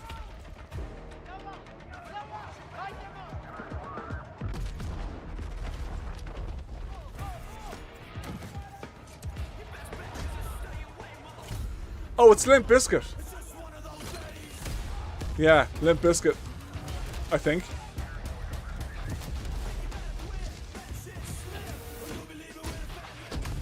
Yeah, like... Yeah, I know what you mean. Do you know what? Not my thing. Not my thing at all. Yeah, I just rock. I mean, I do like a little bit of rock in video game music and like in certain circumstances, but yeah, even for Squad, I really did like Project Reality is its own thing, but Squad, I'm like, I do not want much rock in the music. I just want emotional, ambient, orchestral, and yeah, just a little bit different because it's I just rock music and this kind of stuff is just, it is a little cringe to me. And like, look, it's totally fine. It's a thing, but for me, I'm just like, I prefer the kind of subtle, the kind of more emotional side of it, of these kind of games. But yeah, but there you go. Stems are remixed. They probably did, yeah. I mean, they do a lot of that. Like they get old '80s songs and like they get the stems and they use the vocals and they like make a track out of it, and I guess that's kind of cool. But did it ever make Bohemian Interactive DayZ music? No, it didn't. Never did. I think at one stage I approached them. This is a long time ago, and I emailed them, and they were interested. I think. Yeah, it was a long while ago. But I only kind of I did Battlefield Armor 2 a little bit. But no, I never done any official stuff with them. I'd love to do a DayZ thing. I love like zombie games. I'd be cool. Call of Duty. Yeah, definitely Call of Duty started doing it in their trailers for sure. Yeah, for sure. It's a little cringy. It's a little cringy, but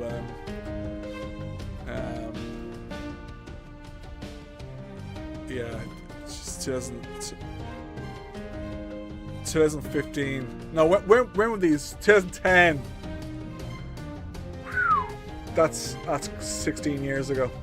What on earth, like?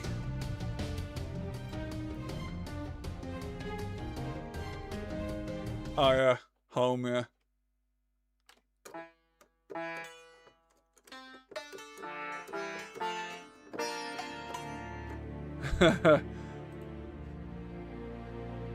Yeah, there's some ones I really like. I do like home. Actually, the home chords are actually in Squad.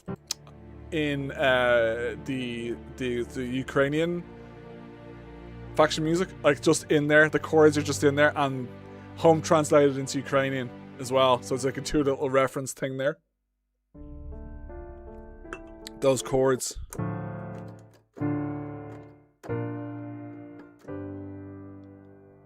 Yeah.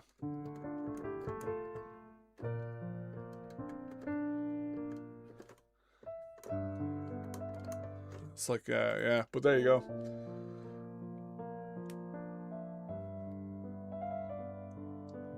DayZ Centric is very good, yeah. I don't know it actually, to be honest. I know the game, just don't know the soundtrack.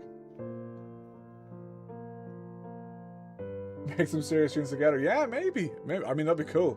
That'd be cool.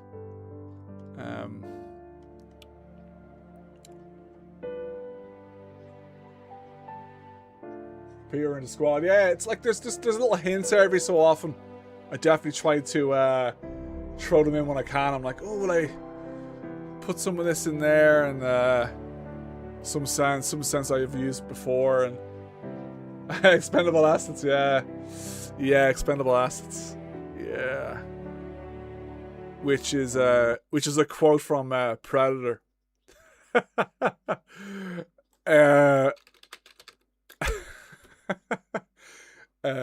See if I can find it. Your expendable assets. Dylan says it. There we go. I don't know if he gets striked on doing this, but I don't care. That's fair use. Okay, yeah, sure.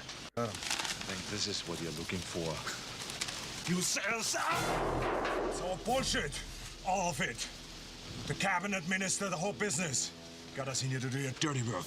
Look, we just stopped the got us in here to do your dirty work. major invasion. In 3 days, they'd have been across the border with this stuff. Why us? Because nobody else could have pulled it off. You pissed about the cover story. I knew I couldn't get you in here without it. So what story did you hand to Hopper? Look, we've been looking for this place for months. My men were in that chopper when it got hit. Hopper's orders were to go in and get my men, and he disappeared. He didn't disappear. He was skinned alive. And my orders were to get somebody in who could crack these bastards. So he cooked up a story and dropped the 6 of us in a meat grinder. What happened to you, Dylan? You used to be somebody I could trust. I can literally quote this film if you want me to. I could quote up like word by word. Here we go. I woke up. Here we go. why don't you? You're an asset. An expendable asset. So I was like, I always love that line. So I was like, I'm gonna make that a title for a game I'm doing. But I do love the way Carl Weathers' his head is just like bobbling, just slightly, just quite slightly. Look at him, just like slightly bobbling. What a man, though.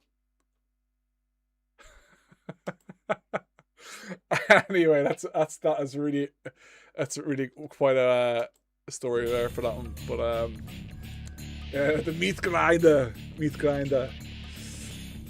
Yeah, but expendable assets.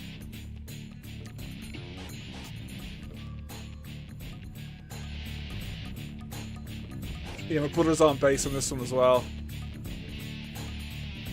And that's not me on guitar. That's my friend who introduced me to Project Reality, James Nolan, who also did some work. He did some songs for Project Reality, and they're really good as well. I don't know, Nolan, Project Reality. I can't remember which ones he did. Like the Chinese one.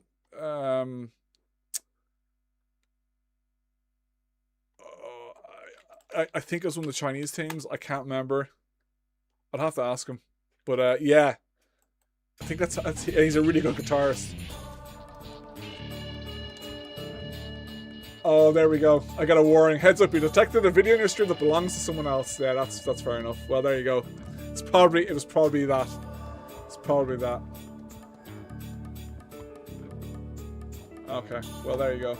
It's probably Predator.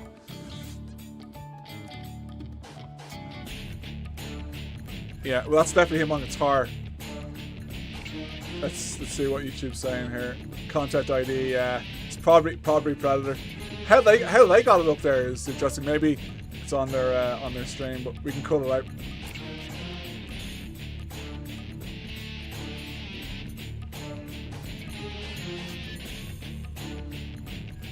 It's a real guitar, yeah. Real guitar. I think I'm not sure because James may have recorded that through a amp. I think, yeah, possibly. So yeah. So I don't know actually. I have to ask him. He probably wouldn't know actually. Should be on the audio team to new Daisy Map Badlands. Based on the fires. That'd be cool. Yeah, that'd be awesome.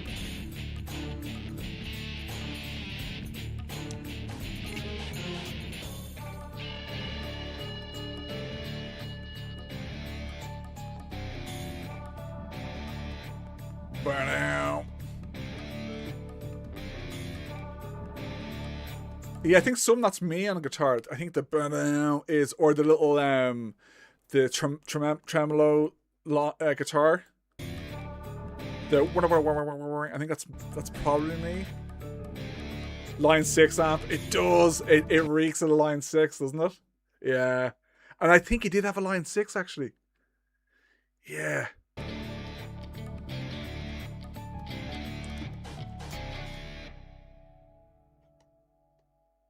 Yeah.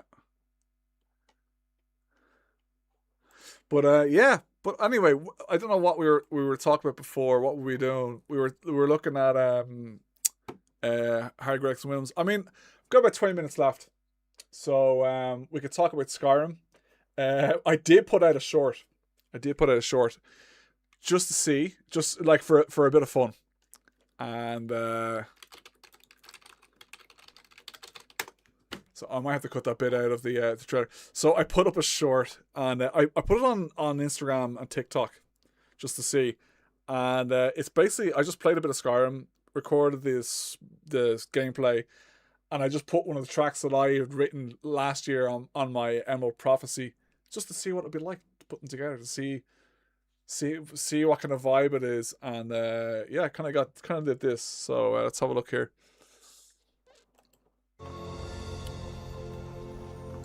Actually, let me just give you a.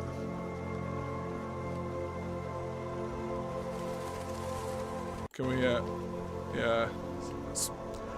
You know, I think it works. I think it's a vibe. main window. Just to see. I was like, you know, what if I did the music for Skyrim kind of thing. But, yeah. But, yeah, that's the Skyrim sector is really nice. It's lovely soundtrack. Let me see. Email Bohemian Interact. Yeah, I might.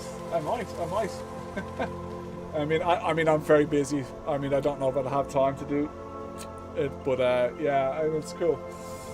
Do you have the project of the shorts? I do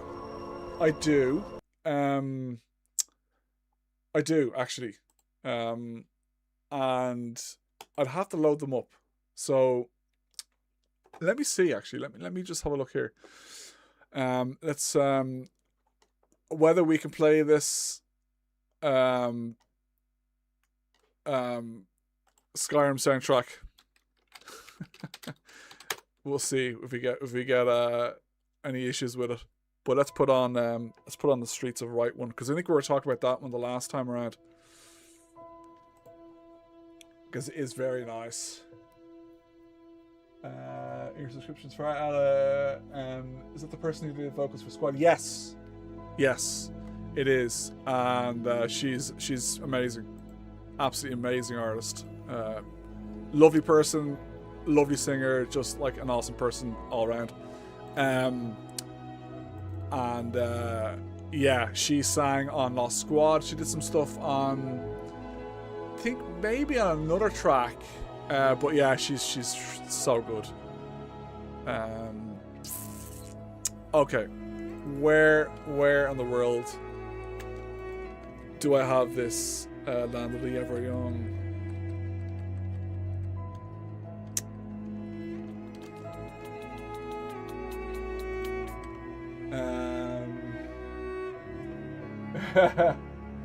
Yeah, I know, it'd be cool. I might, maybe at some stage. I don't think it's gonna happen, but it'd be cool. I mean, I love zombie stuff, but now where on another question, where is that session? Land of the Ever Young.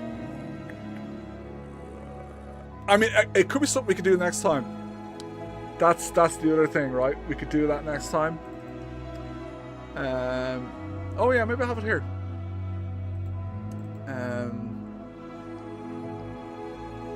But on another note, is the stream okay? Do we have any like weird buffering things going on? Has it been sorted? Are we good? Because if so, I that's a win. That actually is a win. And I love that the piano.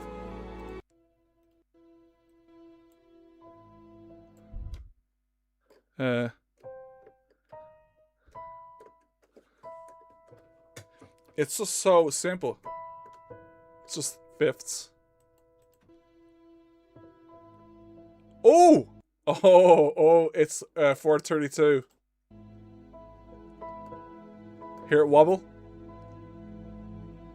It could be for copyright maybe.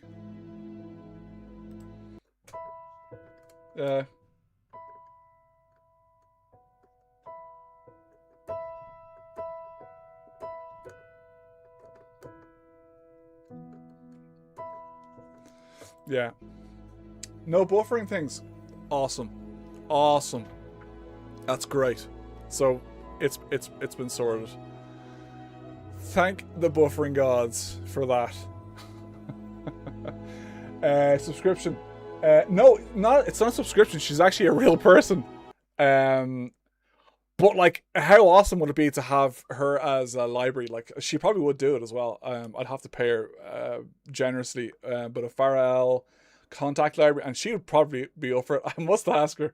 With different phrases and like a legato patch and stuff. It'd be amazing. It'd be so good. And she's got such a unique voice. It's so innocent. It's real pure. So yeah, that'd be something I would like to do. Yes, please. Thank you, my love. So, yeah. This track makes me feel sad and happy at the same time. It is. It's one of those tracks, isn't it? It's really sad. It's really, really good. Really, really good. But yeah, we'll finish up soon enough. And we could probably look into the Land of the Ever Young next time. And yeah, because I think it might be fun to look into it. Because it's definitely inspired by like RPGs and that. Like Skyrim, Oblivion, Morrowind, Witcher, Gothic, all those games. But yeah, This Street's the right one. It's such a nice tune. The cello, yeah. Yeah, it's really nice. Oh, there we go. Got a crash. Cubase crash with yeah, it's loading in with loads of errors and stuff. It's just, yeah. We'll come back to that one. I'll see if I can sort out that session, the Land of the Ever Young session. It's come back with loads of crashes and stuff. So I'm just like, let's yeah, it's not. Yeah, it's fine. That's yeah. We'll maybe next time around we can have a look at it. But yes. Cello. I think it sounds Irish, but maybe it's Celtic. It's not. It's neither really. It's just that session did load actually, so I don't know what the crash is for. I don't even think this is gonna run. Let me just check. Oh, maybe it's working. Let's see.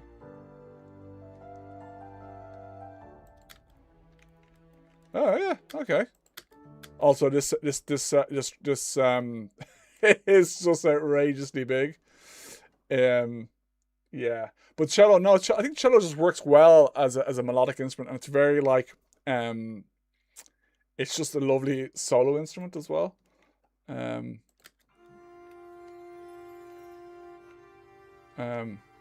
Like there it is there. I have it here.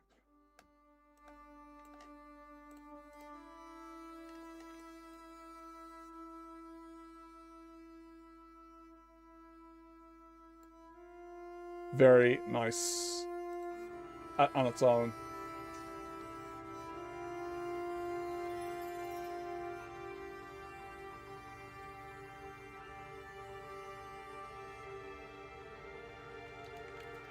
Let's have a look. It's been a while since I've actually looked at this session. Oh, thank you. Perfect. Thank you so much. Thank you. I'll be finished soon. Yeah, I'm starting to get tired. The streaming fatigue is setting in. Yeah. Thank you, man. So, yeah.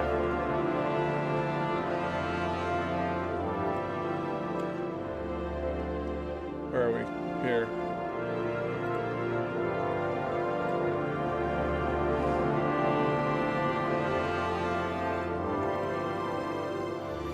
Yeah, it's good. This one's got a Skyrim vibe as well, for sure.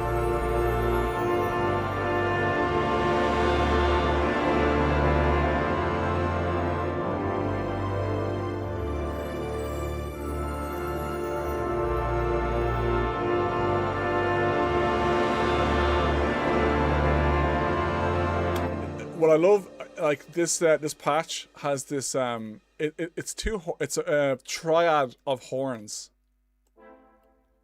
Yeah, it's oh,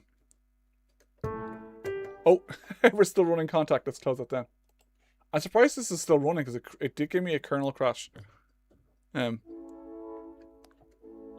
are we? Is it here? So I'm using so it's triad, but I kind of overlapped them. Like this is lovely, this lovely polychord. So check it out.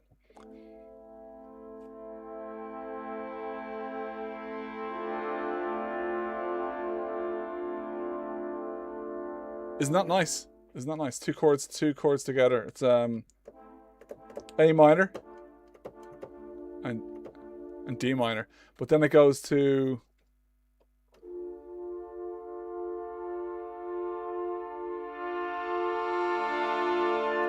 or is it? Yeah. Yeah. So, and then what's this? A over the D. It's a higher one that's here, isn't it? Yeah. So it's like,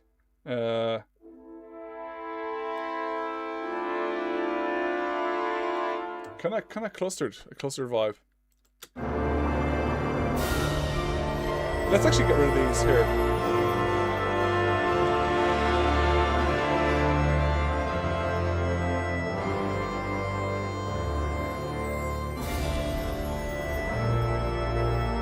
So uilleann pipes there, that's an Irish instrument.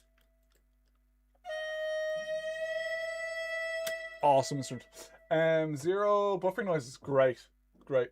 Only updated my drivers. Just did my drivers. That was it. Yeah. Do you know what I should really turn on actually is my my lights for my my camera. So you guys can see my face a little better. Let's see here. While we're here. Oh god, that's really bright. Let's see. Let's turn it down a little bit. Oy. Okay, that's really bright. Let's see if we. Oh, there we go. There we go. That's a bit better. That's all right. That's. Let me see. Yeah, sure, that'll do. But the drivers, the drivers, flashbang, yeah. Zero buffering, so that's great. But yeah, I think it was just a driver update. I did uninstall the drivers and then like completely and then reinstall them to new ones, and I did change some settings. I think I'm like streaming at 160 kilobits instead of 320, and a few other things as well. But yeah, the uilleann pipes are just a great instrument. And if you hit it hard enough, it bends. So good.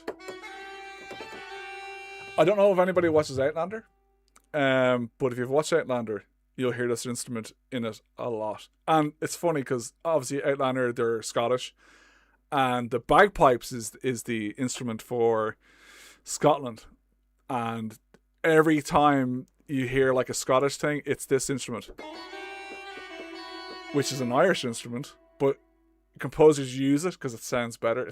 I think it's a much nicer sounding instrument with orchestra. Bagpipes on their own are great, and with others, but with orchestra, bagpipes personally sound better. Whatever it is, but if you watch Outlander or Braveheart, always bagpipes.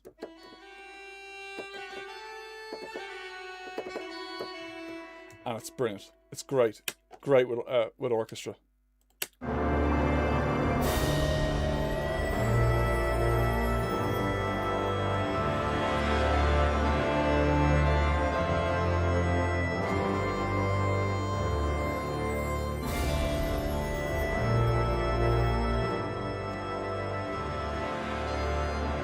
Bagpipes, you're going to be standing far away from it. Yeah, exactly.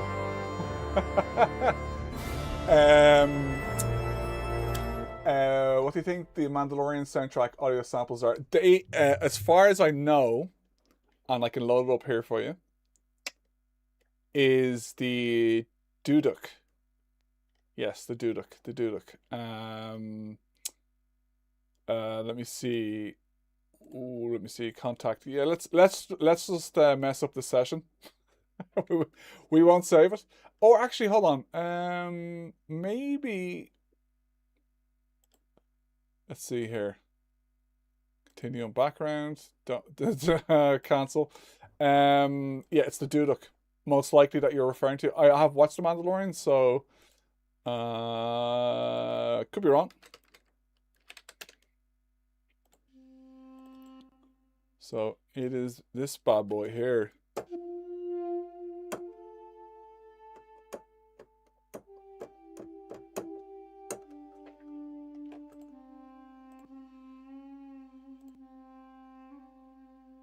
I think.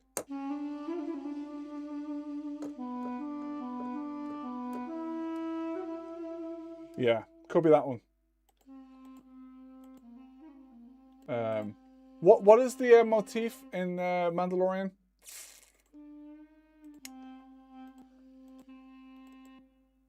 Yeah.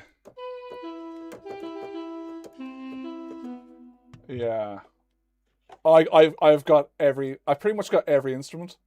Yeah. Let me see.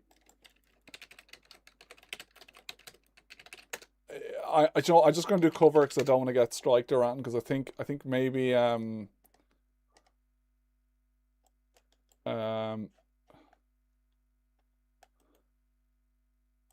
this is by the United States Army.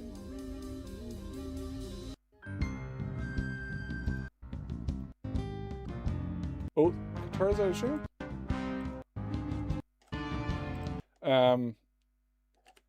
Let's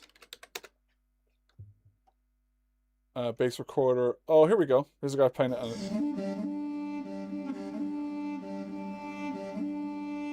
Yeah, there you go.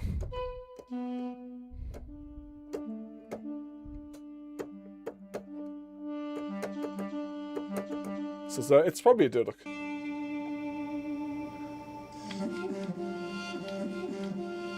Yeah.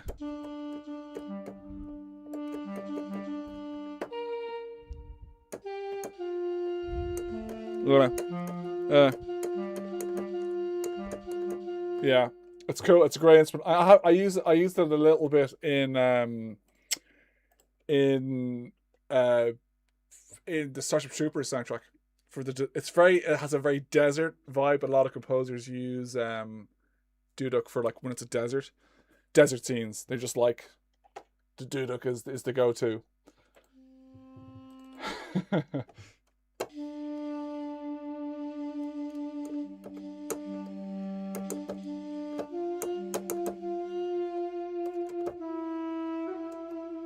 It's a beautiful instrument. It's really, really nice.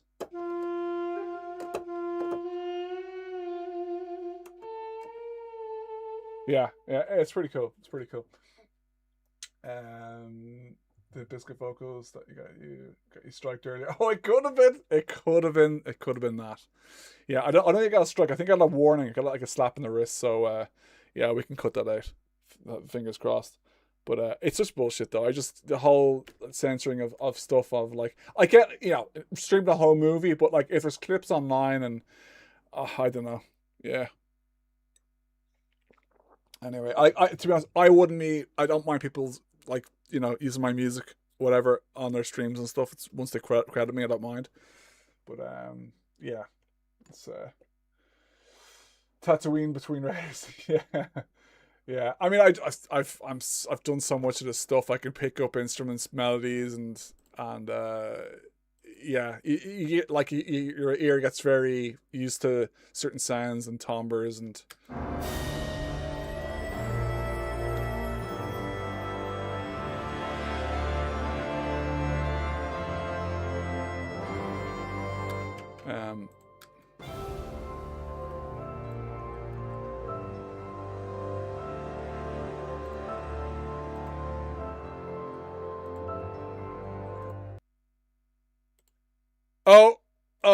Oh, we had a crash. We had a Cubase crash. I think it's dead. Yeah. But there you go. But we got a good 20 so minutes out of it. But yeah. Anyway. But you know what? We will come back to that. I might do we'll do a video of just the Land of the Ever Young that I did, and yeah, let's play it in the background here. Yeah, because that's a whole new. Your daughter says hello. that's adorable. But yeah, I'll definitely do. We can have a look. I definitely want to make another RPG style, kind of like I don't know, kind of Skyrim vibes. It's kind of fun. After my chip tunes, I think I'll definitely do that.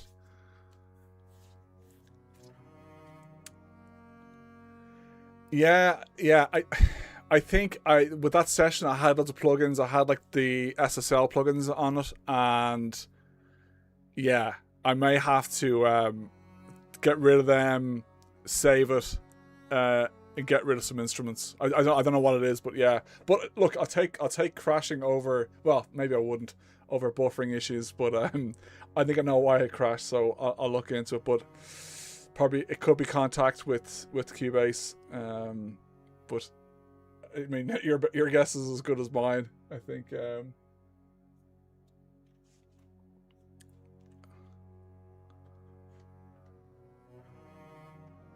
Yeah.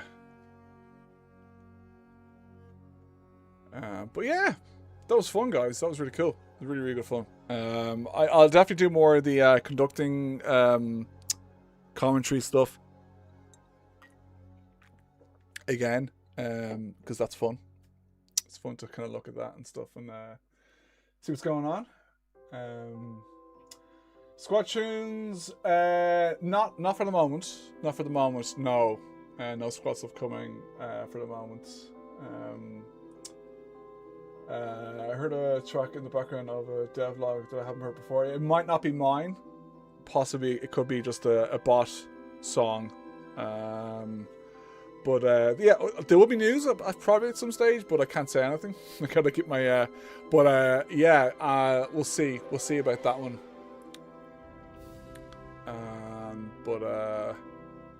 Yeah. I don't know what's next for me. I mean, obviously I want to finish off the chiptune stuff. I've been working on loads of things, like small little things. I've been working on the chiptunes thing, and my covert, like an album, the like Rainbow Six kind of vibe. Working on that, and yeah. But remaster edition of the Project Reality.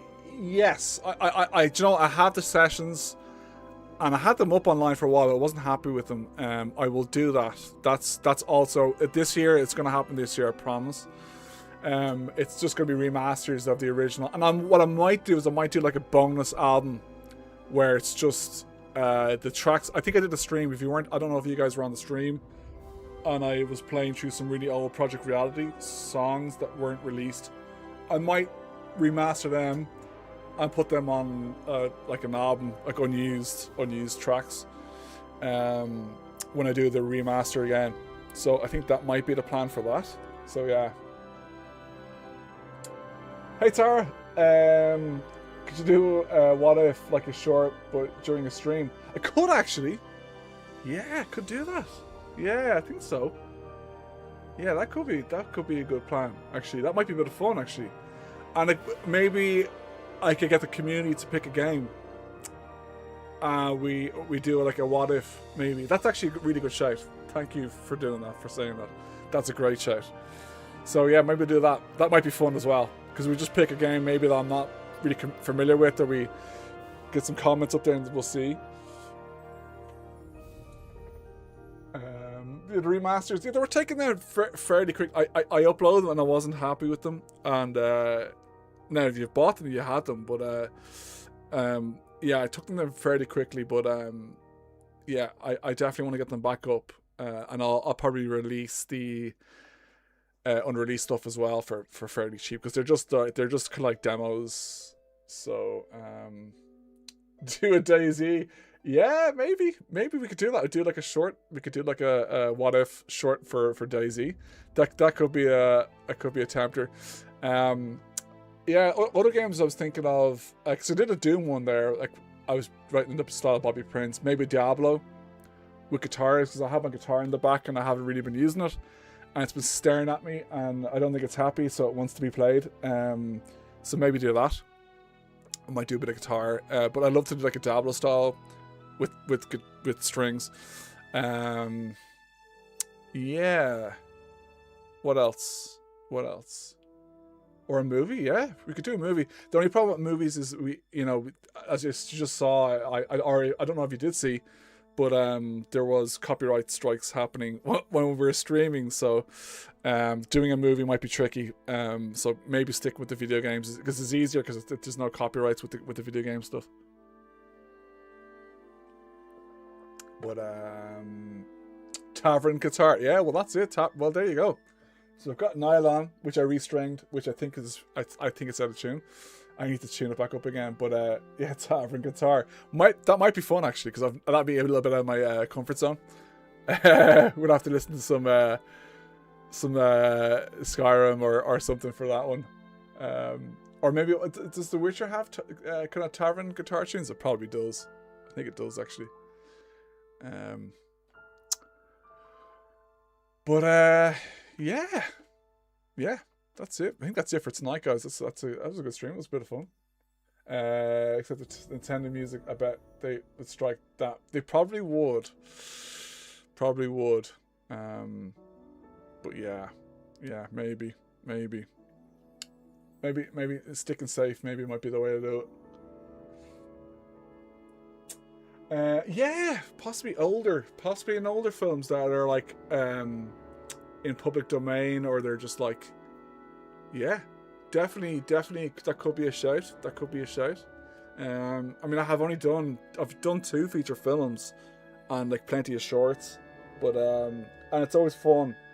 Like even when we were watching Harry Gregson Williams showing his score for Unstoppable.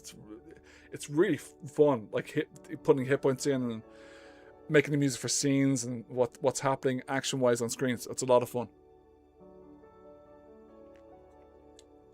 Fallout style, I love to do a Fallout style music, because like the Iron and Zor stuff is awesome. The ambient stuff is really cool. It's really fun. It's all like that kind of mechanical, broken guitars and detuned stuff, and it's deadly. It's really, really cool. So maybe do something like that. I'll have to think about it. Because I'm not sure. But yeah, these are really good suggestions. So yeah, good shouts all around.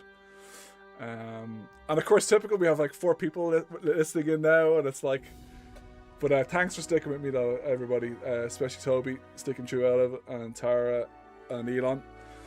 You guys are awesome for keeping me company on a nice Thursday night. And yeah, and also Vilman Shane obviously as well. He was on earlier on, but yeah, it's fun. It is fun. It's fun.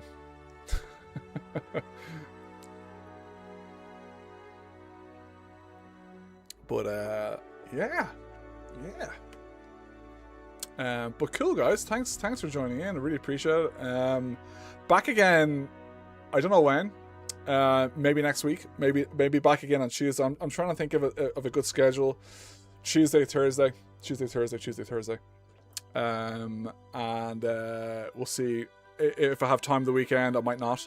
But it's always fun just doing a little bit of a stream. Maybe even a short one. Who knows?